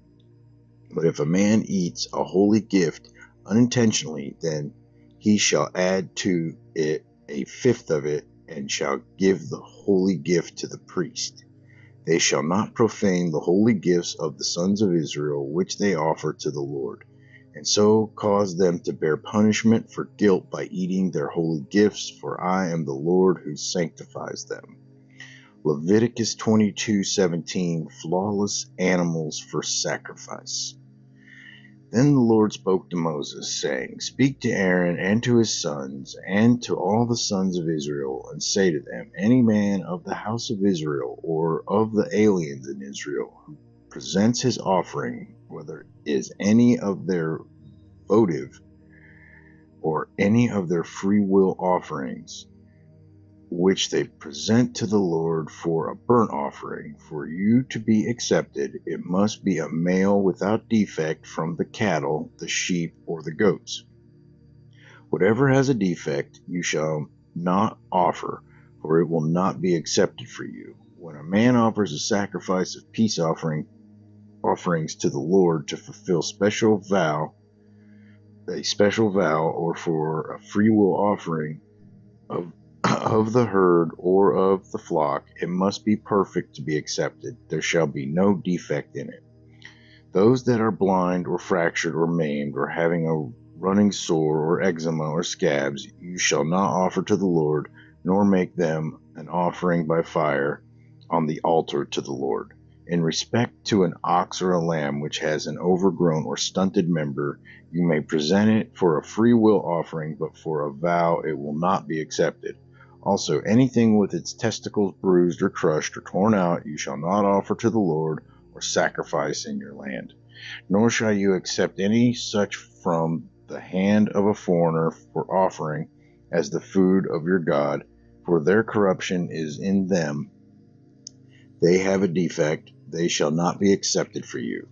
Then the Lord spoke to Moses, saying, When an ox or a sheep or a goat is born, it shall remain 7 days with its mother, and from the 8th day on it shall be accepted as a sacrifice of an offering by fire to the Lord. But whether it is an ox or a sheep, you shall not kill both it and its young in 1 day. When you sacrifice a sacrifice of thanksgiving to the Lord, you shall sacrifice it so that you may be accepted. It shall be eaten on the same day. You shall leave none of it until morning. I am the Lord. So you shall keep my commandments and do them. I am the Lord. You shall not profane my holy name, but I will be sanctified among the sons of Israel. I am the Lord who sanctifies you, who brought you out from the land of Egypt to be your God. I am the Lord. All right. Laws of religious festivals, Leviticus 23. The Lord spoke again to Moses, saying, Speak to the sons of Israel, and say to them, The Lord's appointed times, which you shall proclaim as holy convocations, my appointed times are these. For 6 days work may be done, but on the 7th day there is a Sabbath of complete rest, a holy convocation. You shall not do any work. It is a Sabbath to the Lord in all your dwellings.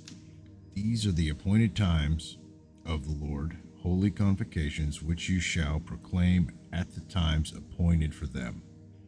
In the first month, on the 14th day of the month, at twilight, is the Lord's Passover. Then on the 15th day of the same month, there is the feast of the unleavened bread to the Lord. 7 days you shall eat unleavened bread.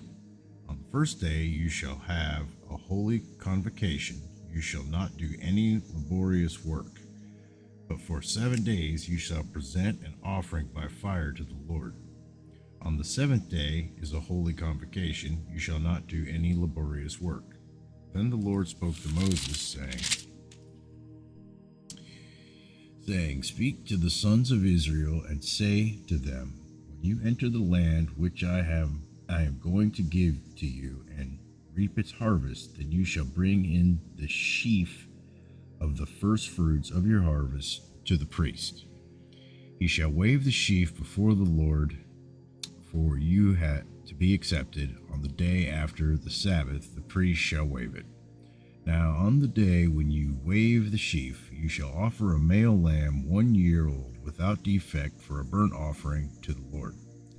Its grain offering shall then be 2/10 of an ephah of fine flour mixed with oil, an offering by fire to the Lord for a soothing aroma, with its drink offering 1/4 of a hin of wine. Until this same day, until you have brought in the offering of your God, you shall eat neither bread nor roasted grain nor new growth. It is to be a perpetual statute throughout your generations in all your dwelling places. You shall also count for yourselves from the day after the Sabbath, from the day when you brought in the sheaf of the wave offering, there shall be 7 complete Sabbaths. You shall count 50 days to the day after the 7th Sabbath. Then you shall present a new grain offering to the Lord. You shall bring in from your dwelling places 2 loaves of bread for a wave offering, made of 2/10 of an ephah. I don't know. They shall be of a fine flour, baked with leaven as first fruits to the Lord. Along with the bread you shall present 7 1-year-old male lambs without defect, and a bull of the herd, and 2 rams. They are to be a burnt offering to the Lord, with their grain offering and their drink offering, an offering by fire of a soothing aroma to the Lord. You shall also offer 1 male goat for a sin offering, and 2 male lambs, 1 year old, for a sacrifice of peace offerings. The priest shall then wave them with the bread of the first 2 fruits for a wave offering, with 2 lambs before the Lord. They are to be holy to the Lord for the priest. On this same day you shall make a proclamation as well. You are to have only holy convocation. You shall do no laborious work. It is to be a perpetual statute in all your dwelling places throughout your generations.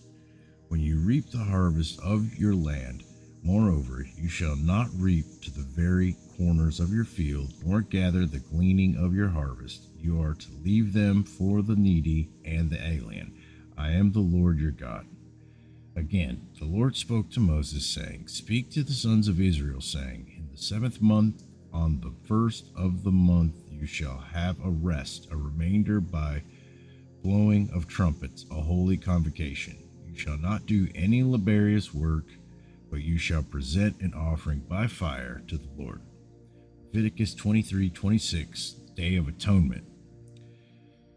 The Lord spoke to Moses, saying, On exactly the 10th day of this 7th month is the Day of Atonement. It shall be a holy convocation for you, and you shall humble your souls and present an offering by fire to the Lord.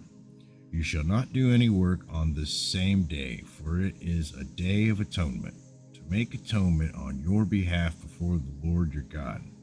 If there is any person who will not humble himself on this same day, he shall be cut off from his people. As far as any person who does any work on this same day, that person I will destroy from among his people. You shall do no work at all. It is to be a perpetual statute throughout your generations in all your dwelling places. It is to be a Sabbath of complete rest to you, and you shall humble your souls on the 9th of the month at evening. From evening until evening you shall keep your Sabbath. Again, the Lord spoke to Moses, saying, Speak to the sons of Israel, saying, On the 15th of this 7th month is the Feast of Booths, for 7 days to the Lord. On the first day is a holy convocation.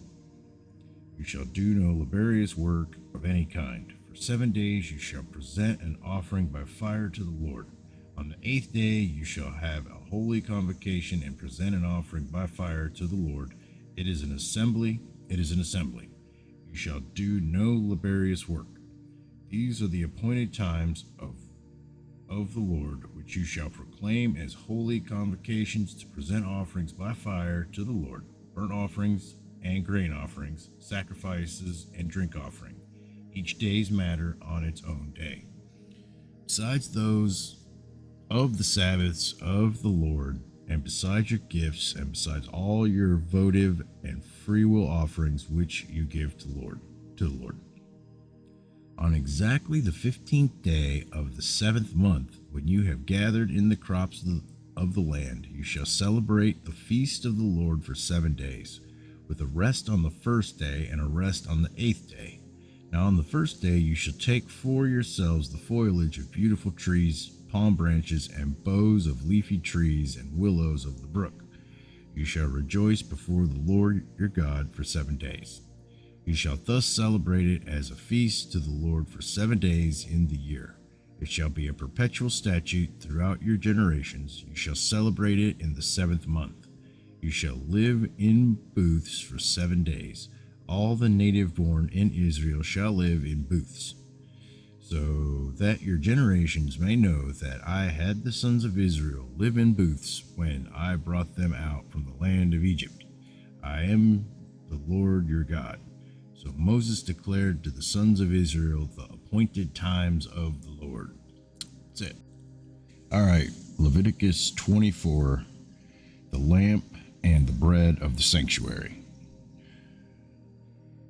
Then the Lord spoke to Moses, saying, Command the sons of Israel that they bring to you clear oil from beaten olives for the light to make a lamp burn continually. Outside the veil of the testimony in the tent of meeting, Aaron shall keep it in order from evening to morning before the Lord continually. It shall be a perpetual statute throughout your generations. He shall keep the lamps in order on the pure gold lampstand before the Lord continually. Then you shall take fine flour and bake 12 cakes with it. 2/10 of an ephah shall be in each cake. You shall set them in 2 rows, 6 to a row, on the pure gold table before the Lord. You shall put pure frankincense on each row, that it may be a memorial portion for the bread, even an offering by fire to the Lord. Every Sabbath day he shall set it in order before the Lord continually. It is an everlasting covenant for the sons of Israel. It shall be for Aaron and his sons, and they shall eat it in a holy place, for it is most holy to him, from the Lord's offering by fire, his portion forever. Now the son of the Israelite woman, whose father was an Egyptian, went out among the sons of Israel, and the Israelite woman's son and a man of Israel struggled with each other in the camp. The son of the Israelite woman blasphemed the name and cursed. So they brought him to Moses. Now his mother's name was Shelemith, and the daughter of Dibri of the tribe of Dan. They put him in custody so that the command of the Lord might be made clear to them. Then the Lord spoke to Moses, saying, Bring the one who is cursed outside the camp, and let all who heard him lay their hands on his head. Then let all the congregation stone him. You shall speak to the sons of Israel, saying, If anyone curses his God, then he will bear his sin. Moreover, the one who blasphemes the name of the Lord shall surely be put to death. All the congregation shall certainly stone him. The alien as well as the native, when he blasphemes the name, shall be put to death. All right, Leviticus 24:17, an eye for an eye. If a man takes the life of any human being, he shall surely be put to death. The one who takes the life of an animal shall make it good, life for life. If a man injures his neighbor just as he has done, so it shall be done to him. Fracture for fracture, eye for eye, tooth for tooth, just as he has injured a man, so it shall be inflicted on him. Thus the one who kills an animal shall make it good, but the one who kills a man shall be put to death. There shall be one standard for you, it shall be for the stranger as well as the native, for I am the Lord your God.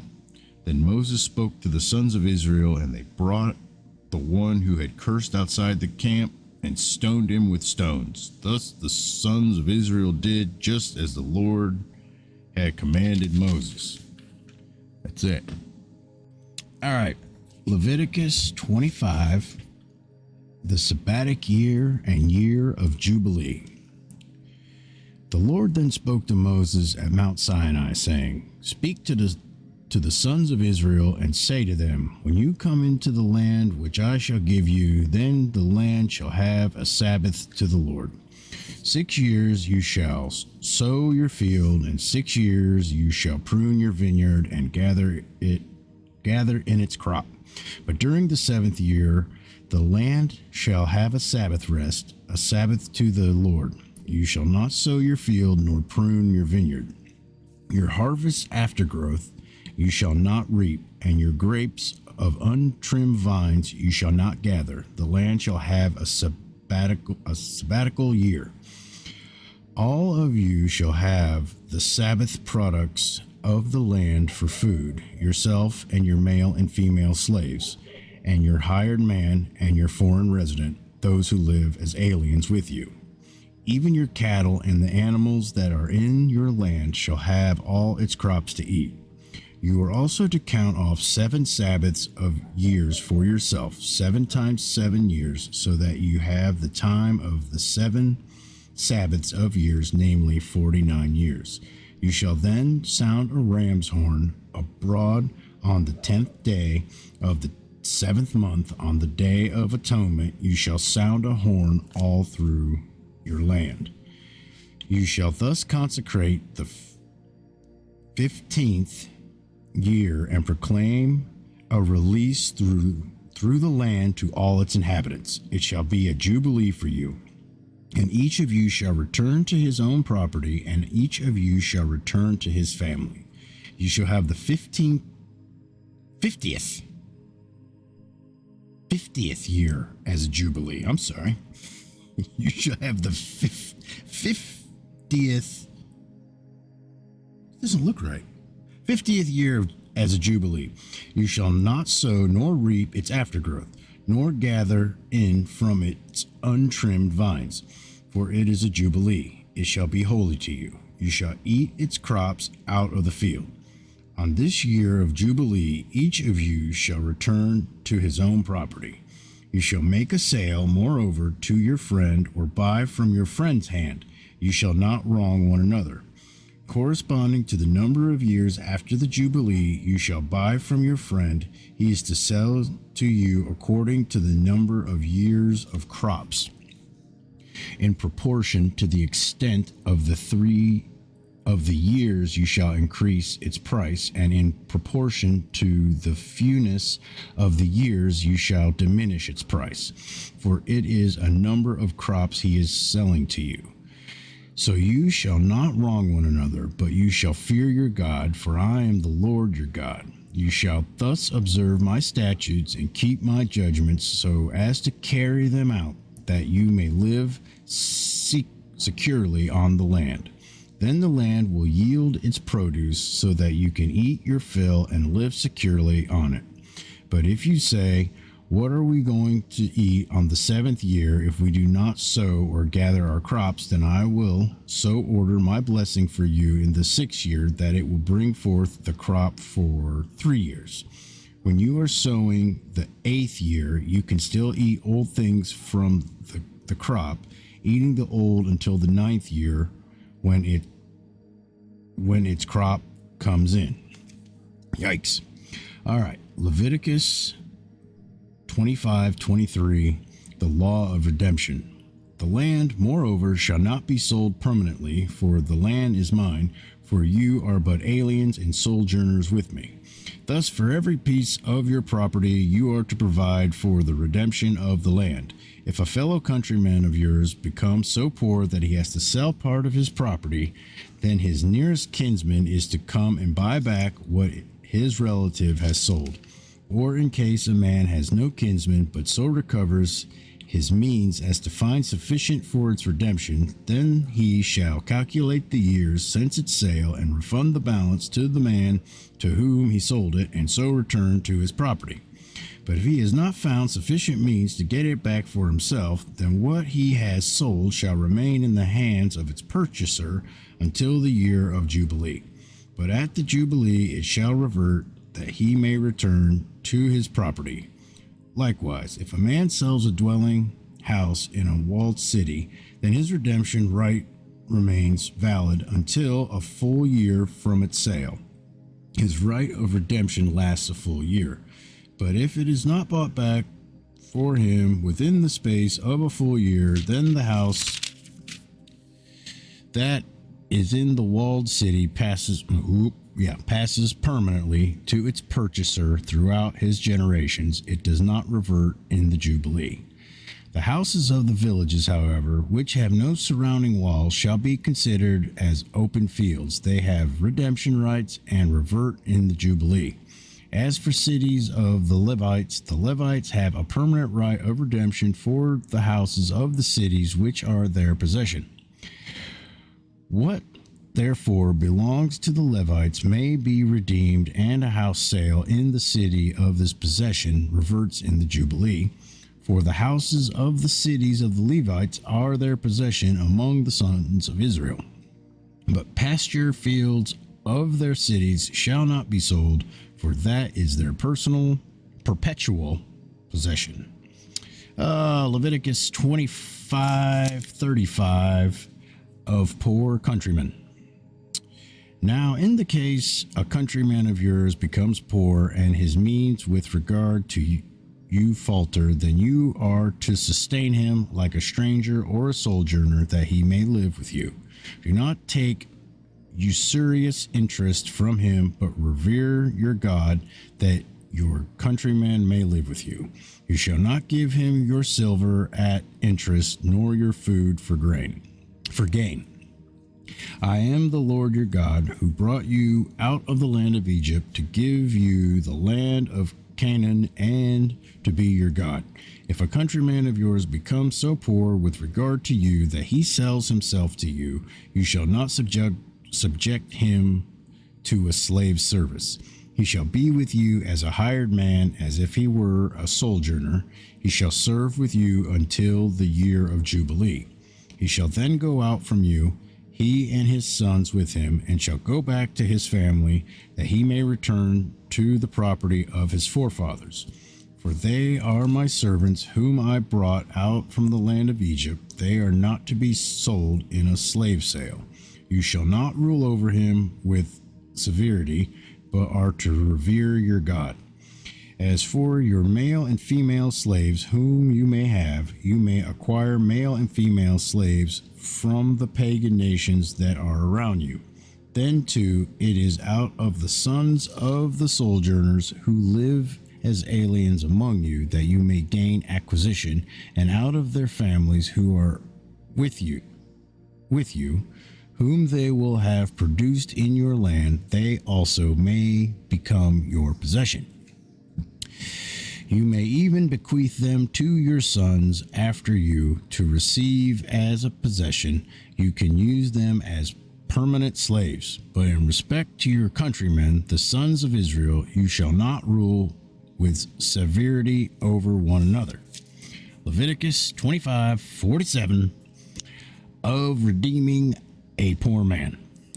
Now, if the means of a stranger or of a sojourner with you becomes sufficient, and a countryman of yours becomes so poor with regard to him as to sell himself to a stranger who is sojourning with you, or to the descendants of a stranger's family, then he shall have redemption right after he has been sold.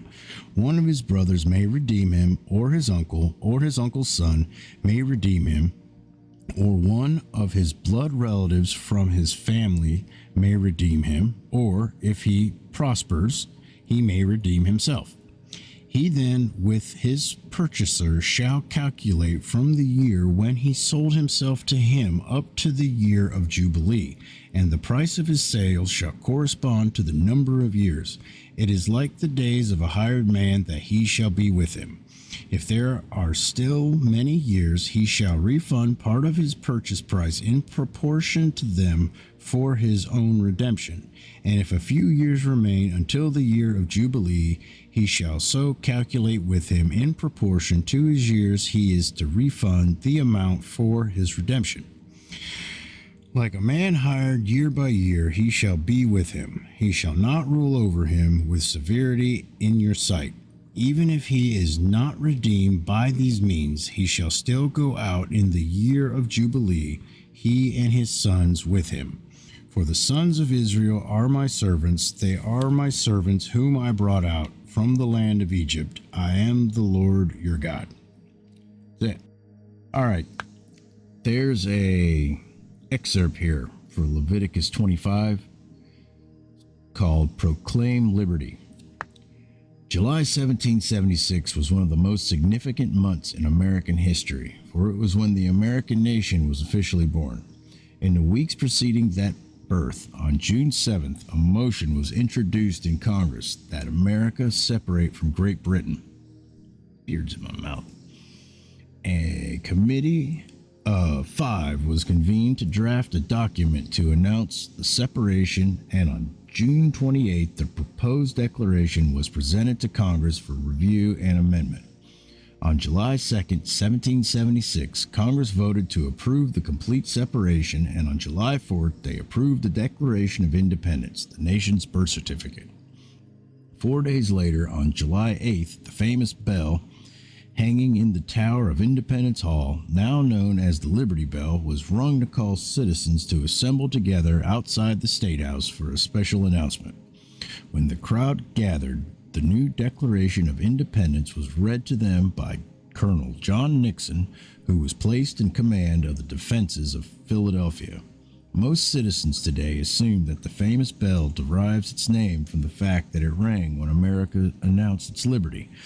But such is not the case. It is called the Liberty Bell because of the biblical inscription from Leviticus 25:10 emblazoned around it. Proclaim liberty throughout the land unto all the inhabitants thereof. The history of that bell is interesting, but now largely unknown. Pennsylvania's original constitution had been written in 1701 by the colony's founder, William Penn. On its 50th anniversary in 1751, the Pennsylvania Assembly ordered a bell from London as part of the commemoration festivities. The bell arrived and was hung in the tower of the State House in 1753. It was held on its 15th anniversary, not 50th. I don't know why I keep messing that up. That's like the third time I looked at that and thought 50th. 15th anniversary in 1751. The Pennsylvania Assembly ordered a bell from London as part of the commemoration festivities. The bell arrived and was hung in the tower of the State House in 1753, but it cracked when it was peeled. The Philadelphia foundry of Pass and Stowe melted down the bell and recast it, but when the new bell rang, most citizens were so displeased with its sound that was once again melted down, recast, and then rehung in the tower. Thereafter, the 1-ton bell was used to call the legislature into session, to commemorate special events, and to call the people together for special announcements. For example, prior to the Revolution, the bell rang to proclaim the ascension of King George III to the English throne, to assemble the people to discuss the Stamp Act of 1765, to announce Benjamin Franklin's departure to England, to address colonial grievances, to herald the arrival of the Continental Congress in 1774, to broadcast the news of the 1775 battles of Lexington and Concord, and to summon the people on July 8th to hear the new declaration. Originally known as the State House Bell, 50 years after the Revolution, let's say 50, I did it right on that one. 50 years after the Revolution, abolitionists began calling it the Liberty Bell because of the Bible's verses message of freedom inscribed on its side. They made the bell a symbol for the anti-slavery movement, and the first used it in this manner in 1837, New York Anti-Slavery Society publication. This new usage found widespread favor with the public, and the Liberty Bell became its permanent name. While there is a disagreement over when the current crack in the bell first appeared, all agree that it finally became unusable after it was rung for George Washington's 112th birthday, as reported by the Philadelphia Public Ledger for February 26, 1846. The old Independence Bell rang its last clear note on Monday last in honor of the birthday of Washington and now hangs in the great city steeple, irreparably cracked and dumb. It had been cracked before, but was set in order of that day by having the edges of the fracture filled so that not to vibrate against each other. It gave out clear notes and loud and appeared to be in excellent condition until noon, when it received a sort of compound fracture in a zigzag direction through one of its sides, which put it completely out of tune and left it a mere wreck of what it was. The Liberty Bell, one of the most recognizable symbols of the American Revolution, was another of the many elements in early American history directly linked to the Bible. All right, Leviticus 26, Blessings of Obedience. You shall not make for yourselves idols, nor shall you set up for yourselves an image of the sacred pillar, nor shall you place a figured stone in your land to bow down to it, for I am the Lord your God. You shall keep my Sabbaths and reverence my sanctuary. I am the Lord. If you walk in my statutes and keep my commandments so as to carry them out, then I shall give you rains in the season, so that the land will yield in its produce and the trees of the field will bear their fruit. Indeed, your threshing will last for you until grape gathering, and grape gathering will last until sowing time. You will thus eat your food to the full and live securely in your land. I shall also grant you peace in the land, so that you may lie down with no one making you tremble. I shall also eliminate harmful beasts from the land, and no swords will pass through your land. But you will chase your enemies, and they will fall before you by the sword. 5 of you will chase 100, and 100 of you will chase 10,000, and your enemies will fall before you by the sword. So I will turn toward you and make you fruitful and multiply you, and I will confirm my covenant with you. You will eat the old supply and clear out the old because of the new. Moreover, I will make my dwelling among you, and my soul will not reject you. I will also walk among you and be your God, and you shall be my people. I am the Lord your God, who brought you out of the land of Egypt so that you would not be their slaves, and I broke the bars of your yoke and made you walk erect. Leviticus 26:14, Penalties of Disobedience. All right. But if you do not obey me and do not carry out all these commandments, if instead you reject my statutes, and if your soul abhors my ordinances so as to not carry out all my commandments and so break my covenant, I in turn will do this to you. I will appoint over you a sudden terror, consumption, and fever that will waste away the eyes and cause the soul to pine away. Also, you will sow your seed uselessly, for your enemies will eat it up. I will set my face against you so that you will be struck down before your enemies, and those who hate you will rule over you, and you will flee when no one is pursuing you. If also after these things you do not obey me, then I will punish you 7 times more for your sins. I'll also break down your pride of power. I will also make your sky like iron and your earth like bronze. Your strength will be spent uselessly, for your land will not yield its produce, and the trees of the land will not yield their fruit. If then you act with hostility against me and are unwilling to obey me, I will increase the plague on you 7 times according to your sins. I will let loose among you the beasts of the field, which will bereave you and your children, and destroy your cattle, and reduce your number, so that your roads lie deserted.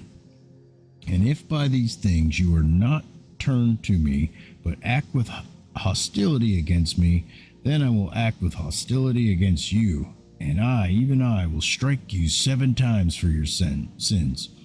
I will also bring upon you a sword which will execute vengeance for the covenant, and when you gather together into your cities, I will send pestilence among you, so that you shall be delivered into enemy hands. When I break your staff of bread, 10 women will bake your bread in one oven, and they will bring back your bread in rationed amounts, so that you will eat and not be satisfied. Yet, if in spite of this you do not obey me, but act with hostility against me, then I will act with wrathful hostility against you, and I, even I, will punish you 7 times for your sins. Further, you will eat the flesh of your sons, and the flesh of your daughters you will eat. I then will destroy your high places, and cut down your incense altars, and heap your remains on the remains of your idols, for my soul shall abhor you. I will lay waste your cities as well, and will make your sanctuaries desolate, and I will not smell your soothing aromas. I will make the land desolate, so that your enemies will settle in it. I will make the land desolate, so that your enemies who settle in it will be appalled over it. You, however, I will scatter among the nations, and will draw out a sword after you, as your land becomes desolate and your cities become waste.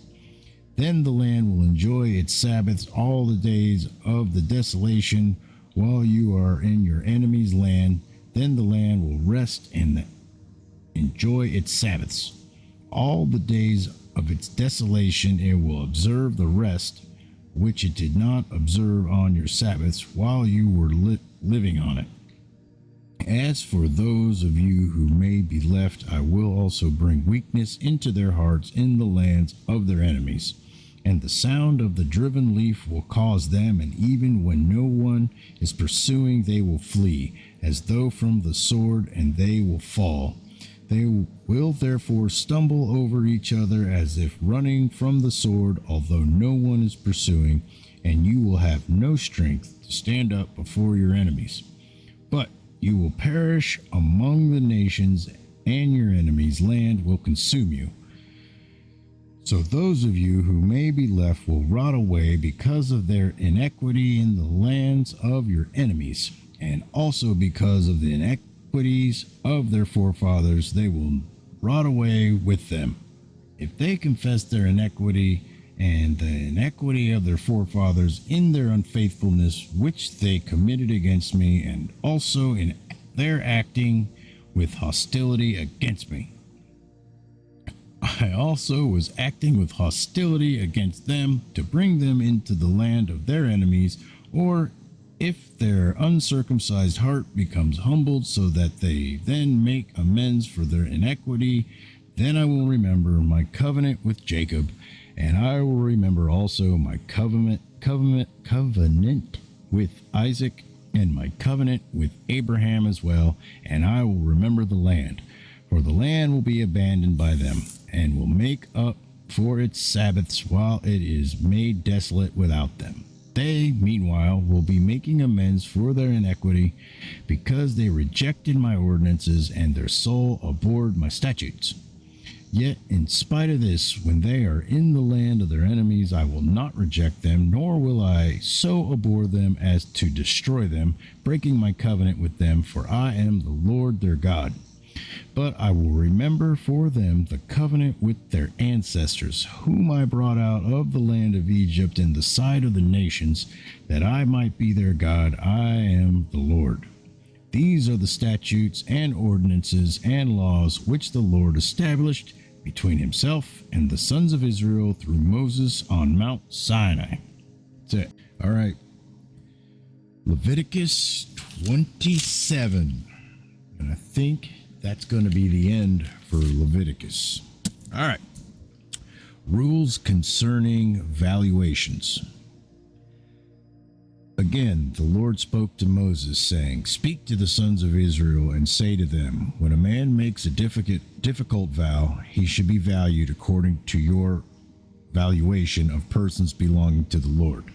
If your valuation is of the male from 20 years even to 60 years old, then your valuation shall be 50 shekels of silver after the shekel of the sanctuary. Or if it is a female, then your valuation shall be 30 shekels. If it be born or be from 5 years even to 20 years old, then your valuation for the male shall be 20 shekels, and for the female 10 shekels.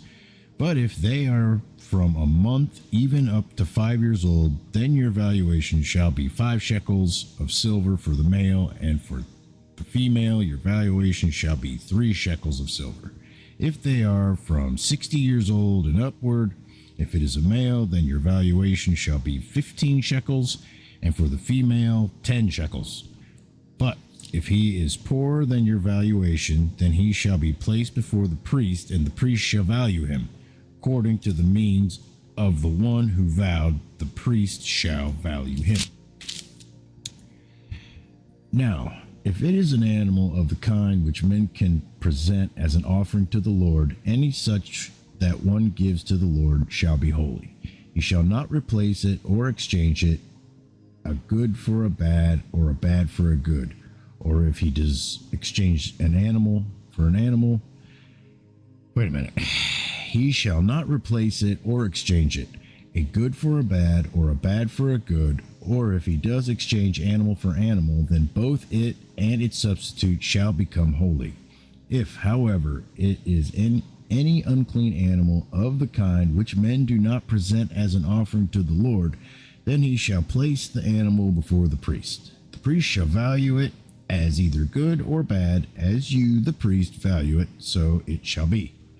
But if he should ever wish to redeem it, then he shall add 1/5 of it to your valuation. Now, if a man consecrates his house as holy to the Lord, then the priest shall value it as either good or bad, as the priest values it, so it shall stand. Yet if the one who consecrates it should wish to redeem his house, then he shall add 1/5 of your valuation price to it, so that it may be his. Again, if a man consecrates to the Lord part of the fields of his own property, then your valuation shall be proportionate to the seed needed for it, a homer of barley seed at 50 shekels of silver. If he consecrates his field as of the year of Jubilee, according to your valuation, it shall stand. If he consecrates his field after the Jubilee, however, then the priest shall calculate the price for him proportionate to the years that are left until the year of Jubilee, and it shall be deducted from your valuation. If the one who consecrates it should ever wish to redeem the field, then he shall add 1/5 of your valuation price to it, so that it may pass to him. Yet if he will not redeem the field, but has sold the field to another man, it may no longer be redeemed. And when it reverts in the Jubilee, the field shall be holy to the Lord, like a field set apart. It shall be for the priest as his property. Or if he consecrates to the Lord a field which has been bought, which is not part of the field of his own property, then the priest shall calculate for him the amount of your valuation up to the year of Jubilee, and he shall on that day give your valuation as holy to the Lord.